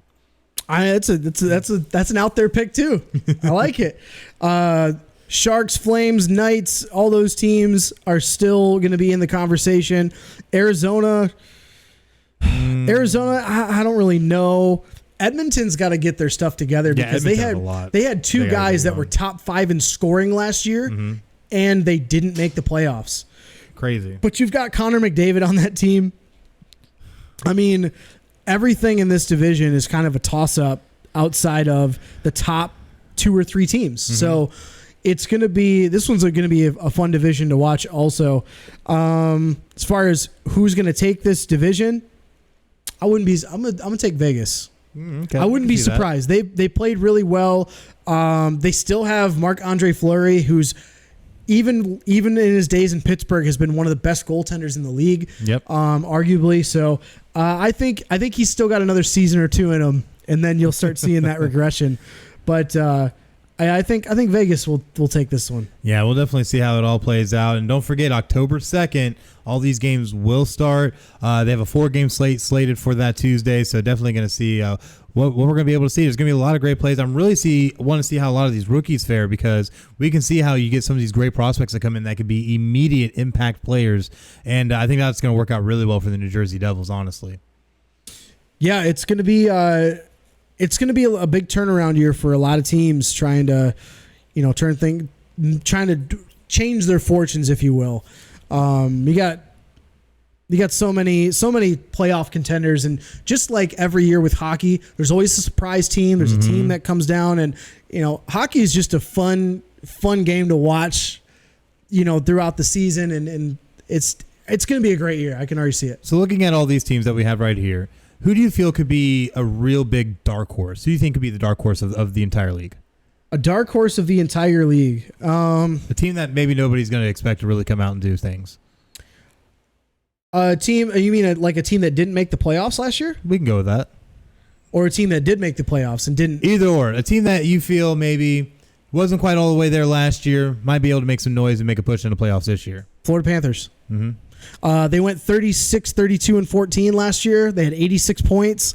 They missed out on the playoffs by 12 points. That's my team that didn't make the playoffs last year that I think could make a jump this year, and they already showed it in the free agency, going out and spending money. Team that did make the playoffs that'll be much more improved, Avalanche. They went 38, 30, and 14, had 90 points. They scraped themselves in the playoffs, and of course, huge noise against Calgary in that first round. Most definitely. I think they could make noise as far as a team that made the playoffs last year that needs another jump forward. Those are my two teams. Let's see. For me, I'd have to look at the New Jersey Devils. They were kind of like a 500, a little bit below last year. I feel with the moves they made in the offseason, and especially getting Jack Hughes, is going to make that kind of impact that they need to be able to get back to where they were back in the early 2000s when they were making the Stanley Cup and winning the finals. So definitely, I feel New Jersey Devils a big could jump. really be there. I think they could do it. That's bold because, I mean, they were the second lowest point total team last year. They had 72 points. The only team that was lower than them in the East Division was Ottawa at 64. But when I look from what I've seen them so far in the offseason with the moves they've made and with how they've played in the preseason so far, because right now they're ranked in top 3 in their division in the East right now in the preseason. Now, I know it's preseason, but still, it's a good idea to see how these teams are coming together. And that's the thing is team chemistry is going to be big for this team because if they can get it quick, especially with Jack Hughes in the lineup, this team could be very, very dangerous. Absolutely. But another team I want to try and keep an eye out for is actually... Oh my gosh, I just lost my whole train of thought. The Edmonton Oilers. If Edmonton can get things going, they have great players there, especially with McDavid. If they can keep things going and be able to get a good push, this could be also a team that could be very dangerous. However, I wasn't really excited with all the offseason moves that they made. I feel like they left a lot out there that could have helped them even more. But Edmonton really could make some noise. But just keep an eye out, see what happens. And if McDavid can get playing well, this could be a team to watch out for. Yeah, and we were talking earlier about players that in the tops and points. Edmonton had Connor McDavid and I'm gonna butcher this one. Oh, here we go. Leon Draisaitl. If we have hockey fans that know this, I think that's about right.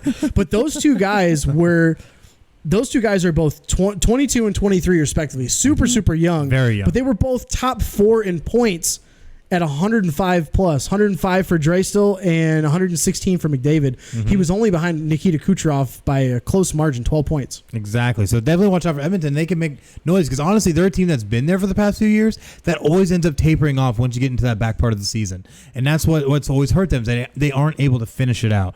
And if they can find a way to finish, they could be a team that can make some noise in playoffs. Absolutely. I'm right there, 100% with you there. But so who's your pick then? To win it all? Who are you taking to win it all? Oh, my goodness.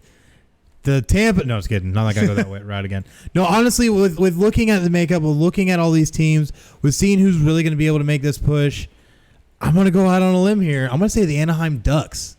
Ooh. Yes, I think the Anaheim Ducks can bring it together and can make a push because honestly, I think Tampa's going to take a slight step back. I still think a lot of these teams, especially with Pittsburgh Penguins, Crosby's actually hurt right now and might actually miss the opener because he got hit apparently with an errant puck. So, little things like that. And these are little things that could derail teams. Capitals are definitely going to be there too. But I really think it could end up being a Capitals-Anaheim finals. Anaheim wins it. Okay. That's a really bold one. That's I keep a it good bold, one. Cotton. I see that. Man. I mean, if last year's playoffs taught us anything could happen. Yeah, that is absolutely true. I think the one team that really they should have had a chance last year. I'm gonna go out and say Nashville. Oh, wow. Nashville Predators. Now you're talking about being bold. I am stretching it. I'm stretching a bit, but they finished with 100 points last year. They did lose a few players, but they're confident in the guys that they have. And I think they're not like a flashy team. Not anymore either. Especially after they lost, oh my gosh, I can't think of his name right now. Talking about Wayne Simmons, right? Yes, Yeah. Wayne Simmons. I think they got a chance though. Whew, that's bold. That's a bold one. That's a bold one, Cotton. That's a bold one. But I think they got a chance. The other team I could throw in there is Boston. Oh, definitely. Boston's up there, but I think that would be fun to watch Nashville. Oh yeah, that'd be real interesting. Oh man, but yeah, that's been our season preview. We'll definitely try to bring a little bit more as we start getting into the season because now we're gonna have to ramp up our hockey coverage. Yep, ramping up hockey coverage. We'll probably do a little best of the week for them. Maybe some power rankings. We'll see how that goes. Oh yeah, yeah. We'll definitely see how it goes. But now we're gonna switch a little bit of gears for one of our funner One of our funner segments. Funner? That's not a word, sir. Funner? More Funner? fun? More fun. More fun? Funnest. There we go. This week in sports history, and we got a pretty long one because I found so much great history for this week. But I'll hit it right off the top of the head. September 29th, 1988, U.S. men's basketball team beats Australia 78-49 to take the bronze medal at the Seoul Olympics. Seoul. I hate Seoul, you. South Korea. I hate you. Last time that the U.S. is represented by a team that is not made up by NBA players. Yeah, they used to play collegiate players. They could not be professional athletes. We used to throw out college kids all the time. Top college kids in the world would play for the USA basketball team. And they still throw out a college coach, though. You still get Coach K every year, but, you know. I mean, Coach K, if he wanted to, he could coach in the NBA. Let's just keep it out there. Let's be honest here. So, real quick, 10-0. 10-0 Lions over the Chiefs. This is what I'm going to have to listen to. TJ Hawkinson with a touchdown from Matt Stafford. Matty Ice, the original. All right. Sorry. Yeah, Patriots up 13-0. Let's put that there, too. Sure. Yeah, Tom Brady, Michigan man. But surprise, though, Oakland's up 14-7 on Indianapolis currently. Oh, we gotta get this done so we can watch football. And the Chargers are only up 10-7 on Miami, and Miami has the ball? Well, again, West Coast teams have a trouble playing 1 o'clock games on the East Coast. They do. It's like that game's going to be closer. Like 11 a.m. That's like, 10 in the morning for them normally. Yeah. But all right, September 30th, 1939, the first televised college football game happens between Fordham and Waynesburg in New York City. Yeah, very crazy. Nice. Waynesburg, I don't even think exists anymore. I don't think it does either. October 1st, 1922. Former Chicago Staleys play their first NFL game as the Chicago Bears. They beat the Racine Legion 6-0 at Horlick Field in Racine, Wisconsin. Yeah, I don't know who Racine Legion is. Probably don't exist anymore. Is that like the... Like Virginia, was it Military Commonwealth or whatever it was back in the day? Oh, no, there was a Commonwealth College. I don't know, whatever. Isn't that Old Dominion now? Maybe. Actually, you might be right. Maybe. October 1st, 1967, Richard Petty continues his phenomenal NASCAR winning streak by taking the Wilkes 400 at the North Wilkesboro Speedway. This was his 10th consecutive victory. Yeah, that doesn't even happen in NASCAR these days. Like, you might get 2 or 3, but 10? 10 in a row? Man, that was insane. Even for that time. Yeah, because Richard Petty might have been the winningest driver. He has over 200 wins, but man, 10 in a row, that's crazy. October 1st, 1975, the Thrilla in Manila. Muhammad Ali stops Joe Frazier in 14 rounds in Quezon City in the Philippines to retain his WBC WBA heavyweight title. October 1st, 1997, Nebraska football coach Tom Osborne gets his record 250th career victory, destroying Oklahoma 67-7. Dang. Osborne, in his then 25th season, reached the milestone faster than anyone else, 301 games. I just wonder if... 250 wins in 301 games. That's amazing. But I have to say, that probably is the worst loss that Oklahoma's ever had. 67-7? Yeah, that's pretty bad. That's pretty bad. October 1st, 1999. In a blockbuster NBA trade, the Houston Rockets move all-star forward Scottie Pippen to the Portland Trailblazers for Kelvin Cato, Stacey Augmon, Walt Williams, Carlos Rogers, Ed Gray, and Brian Shaw. Quick, do you know who any of those guys are? None of them. None of them. I know all of them. And that, like, at that point was a blockbuster trade, but looking back now, nobody cares. Blip in the radar. Just kind of the end of Scottie Pippen's career, because obviously he started dealing with injuries in Portland and wasn't really as great as he was when he was in Chicago. But I digress. October 1st, 1999, the Edmonton Oilers retire Wayne Gretzky's number 99 in a pregame ceremony before a 1-1 tie versus the New York Rangers, which was the last team for which the Great One suited up in an NHL game. Crazy. The great Wayne Gretzky. October 2nd, 1969, the Seattle Pilots' last game in Seattle as they crashed to a 98th season loss. Go 3-1 to Oakland in front of just 5,473 fans. Of course, the Seattle Pilots ended up moving to Milwaukee and became the Brewers the next season. It's always a lot of fun to find the teams that in the past, like we're in certain cities and they move away and they're like, oh, the Mariners are here. That's the team. No, there were teams before that too. Yes. It's a lot of fun to see the history in that regard. Oh, yeah. October 2nd, 1994, legendary Miami head coach Don Shula beats Cincinnati head coach and his son, David Shula, in the first ever NFL meeting between father and son. Dolphins beat the Bengals 23-7. History. I love it. I bet you one of they got a little bad blood with that one, maybe. Maybe. I don't know. The Shules are nice people, so who knows. All right, October 3rd, 1951.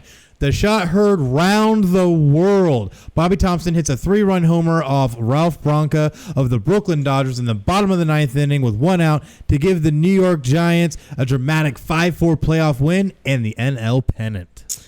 On the same day, in the same year, CBS TV airs the first coast-to-coast telecast of a prize fight. Australian light heavyweight Dave Sands outpoints Carl Bobo Olsen in 10 rounds at Chicago Stadium. Oh, that's crazy. October 4th, 1922, writer Grantland Rice does the announcing as the New York Giants, New York Yankees Baseball World Series is broadcast for the first time over radio on WJZ and WGY. October 4th, 2018, New England's Tom Brady becomes only the third NFL quarterback to record 500 career touchdown passes as he connects with Josh Gordon in the Pats' 38-24 win over the Colts in Foxborough. I'm sure you were happy to say that one, weren't you? Absolutely. October 5th, 1991, Fresno State ties the NCAA football record with 49 points in a quarter in the second quarter of their rout against New Mexico that they ended up winning 94-17 at Bulldog Stadium in Fresno. Do you think the coach and or the defensive coordinator was fired after giving up 94 points? Oh my gosh, it must have been. I bet you he was fired before they got to the fourth quarter. Yikes, halftime. Gone. Bye. Gone. Later. October 5th, 1994, the NBA shortens the three-point distance to a uniform 22 feet in an attempt to help offensive players score more. And what happens? Hand in hand, Michael Jordan sets career highs in three-point attempts and three-point field goals made, nearly doubling his previous stats.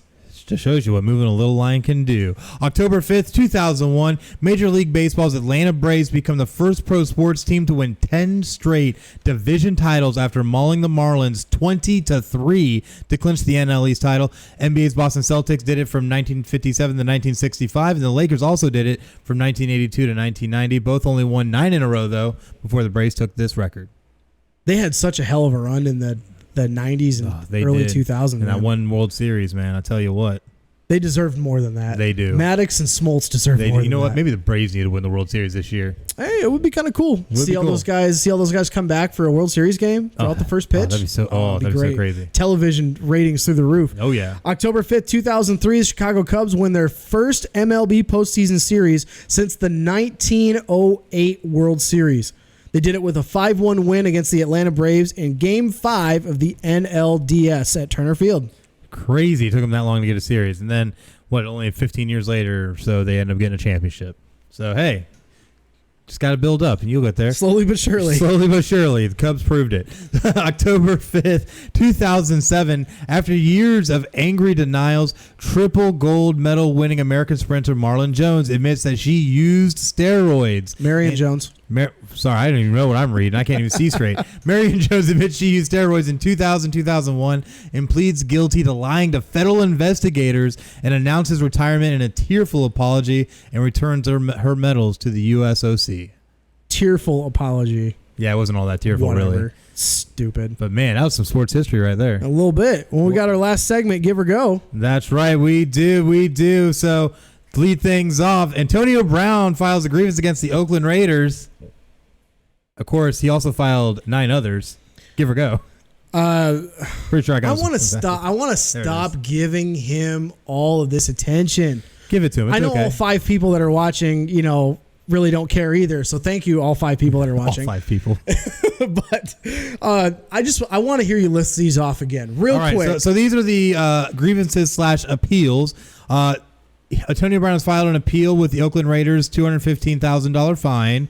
He's also put in agreements for a salary guarantee from the Oakland Raiders of $29 million. He's also put in agreements for the signing bonus from the Raiders for $1 million.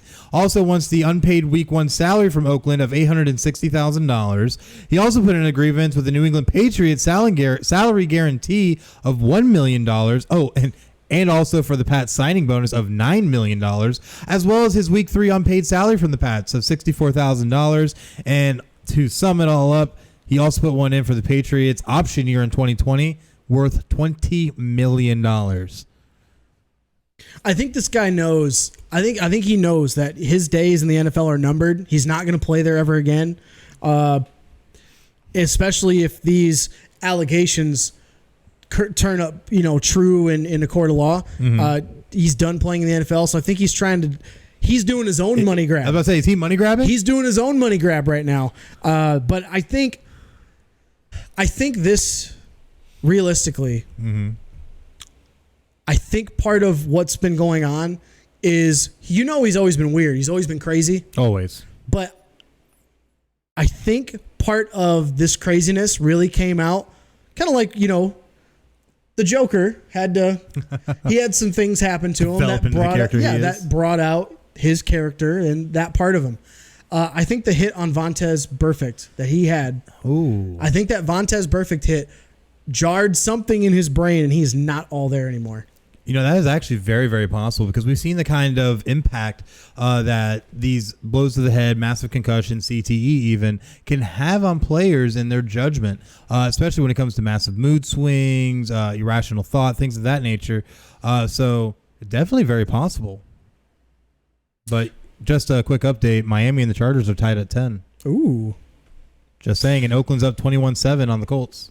All right, next one. Chris, this one's going to you. Oh, Jesus. The Redskins could possibly fire head coach Jay Gruden if they lose to the New York Giants. Give or go.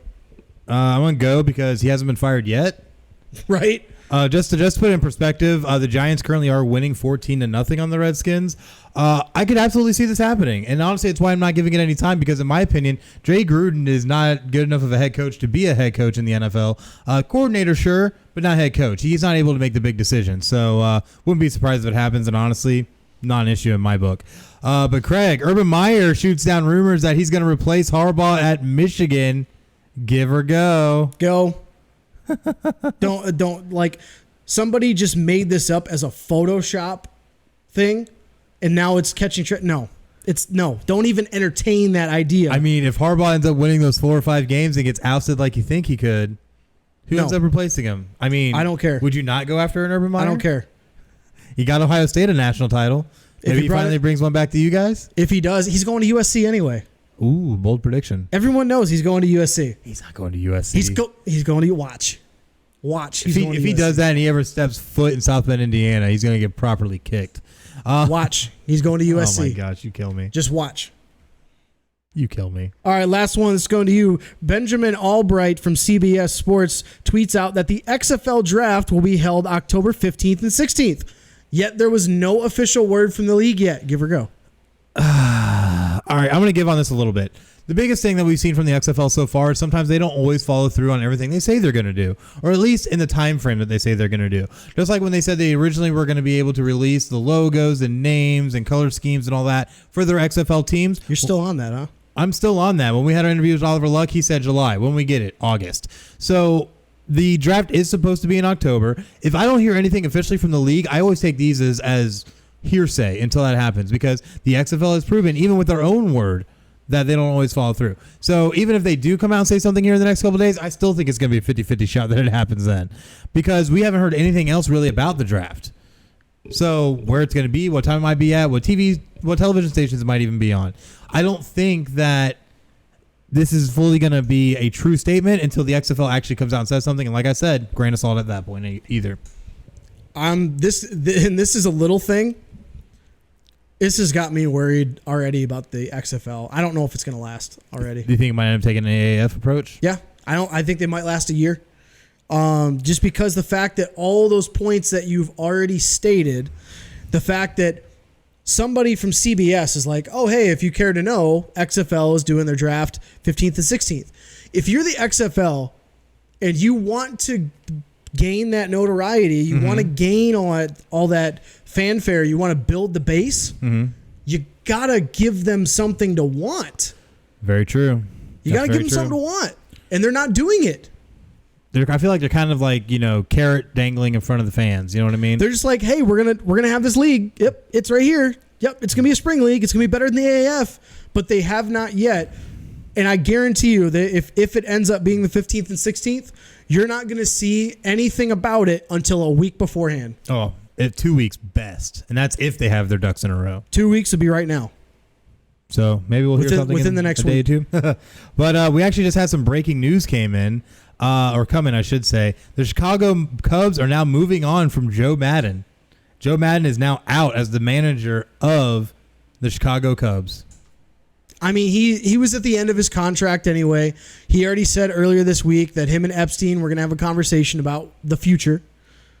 And I'm a little surprised, but I'm also not. Madden's a great skipper. He's a great coach. But the Cubs, they are now in the mode of, you know how Epstein is. He wants to keep them in contention. He doesn't feel like Madden is the guy anymore. They want a new voice. It happens. I don't think this is the best route for the Cubs to go, but I'm not surprised either. You know how we've already said it, how baseball goes. It's haves and have-nots. This is very true. But what I'm trying to look at now to see if he's actually going to end up coaching this last game, because if he doesn't, then it ends up throwing his whole mantra of, we're going to play the backups and all that out the window. So, No. I don't know. See what happens. They might try to play spoiler. Come on. I need the Brewers to win this. You just want it to happen. Just because I guess It's not going to happen. I got to get one of my picks right. It's not going to Damn happen. But looking at the week ahead, there's going to be a lot of craziness happening, including All the NFL games already kicked off. We gave you some of those scores here. The NBA preseason is also kicking off here. I guess tipping off, if you will. Tipping off is more appropriate. That'll get started here. But let's not forget college football week 6 with huge matchups like Huge matchups. Iowa at Michigan, which I think might be one of the biggest of the weekend. But Auburn at Florida. Auburn at Florida. Make sure I wrote that right. College game day is going to be there. Yeah, College game day will be in Gainesville for that matchup. It's going to be amazing. Michigan State. What are you doing next weekend? Aren't we doing a show? Do you want to do final score in Gainesville? Oh man, I'll have to take the day off work. Let's do it. I got a little PTO. I don't know if we can do that. We'll see what happens. I don't know what you're talking about. Michigan State at Ohio State also figures to be a really big matchup. We'll see which Jekyll and Hyde version of Michigan State shows up and see if they're able to stop Justin Fields in that vaunted Buckeye offense. And, of course, Cal at Oregon. Cal did lose to Arizona State, but this figures to still be a decent matchup between Cal and Oregon. Cal could play a little bit of spoiler and finally knock off Oregon. Could see what happens there. NHL season starts on October 2nd. Some of the big games to look at: Toronto home against Ottawa. That's gonna be a disaster. Yeah. Washington at St. Louis, and they're doing their banner unveiling. The banner unveiling against Washington. That'll be a fun game to watch. Vancouver at Edmonton and San Jose at Vegas. Those two teams. I love watching the game. These matchups every single time these two teams meet up. It's always a great game. Oh, yeah, for sure. And let's not forget that we have Major League Baseball playoffs starting October 1st. Yep. We got to have the potential one-game playoff tomorrow, maybe. Possibly, depending upon how tonight goes. And then after that, you've got the wild card games that start on the 1st. That's right. We'll have it for both divisions. It's going to be real exciting and definitely figures to be a very entertaining postseason. Yeah, we'll give some coverage on that each and every week. Moving forward until we get to the World Series. That's right. But sadly, we are at the end of our episode today. Thank you so much for joining us. So much that's going to be happening now that we're the good old Dirty 30. Definitely going to have a lot of crazy stuff moving forward now, especially with the NHL season starting. The NBA season is going to be starting here not too much longer as well. So definitely make sure to keep your eyes open because at some point, we're going to have to do a preview show. Yep, things will start aching every little bit way. I'm already Back starts hurting. Knees start hurting. Gosh, probably lights will start going out. Computer's not working. Let's not say those things, okay? Next thing you know, Chris Carter's going to wonder what the hell we're doing. All right, but definitely thank you so much for joining us. But make sure that you keep up to date with all things Final Score. And to see anytime we go live, you need to go over to our social media accounts at PCN Final Score on Facebook, Twitter, and Instagram to make sure that you get those notifications. To make sure you get them, all you have to do is give us a like and a follow and check mark for notifications. That way you can get them anytime we go live or make a post. But they also need to make sure that they get us on all of our great platforms. Where can they find those platforms? All the platforms we have. You're putting me on the spot here. Putting you on the spot, sir. we got iHeartRadio, Spotify, iTunes, Google Play, Stitcher, TuneIn, PodCoin. Am I missing any? Podbean, of course. Our hosts, our awesome hosts, our awesome audio hosts in Podbean, but of course PodCoin that pays you to listen to our podcast. So definitely make sure you go over there as well. And of course, Podcast City Network. Go over to podcastcity.net/PCN Final Score. You can find all of our great stuff there, including our sports blog and all of our latest content. So definitely make sure you go check that out as well. But this has been the end of episode 30. Thank you for joining us on Facebook Live, and definitely we'll be back next week for another fun-filled episode of awesomeness. But until then, I'm Chris, that's Craig, and you just watched Final Score. Have a great night.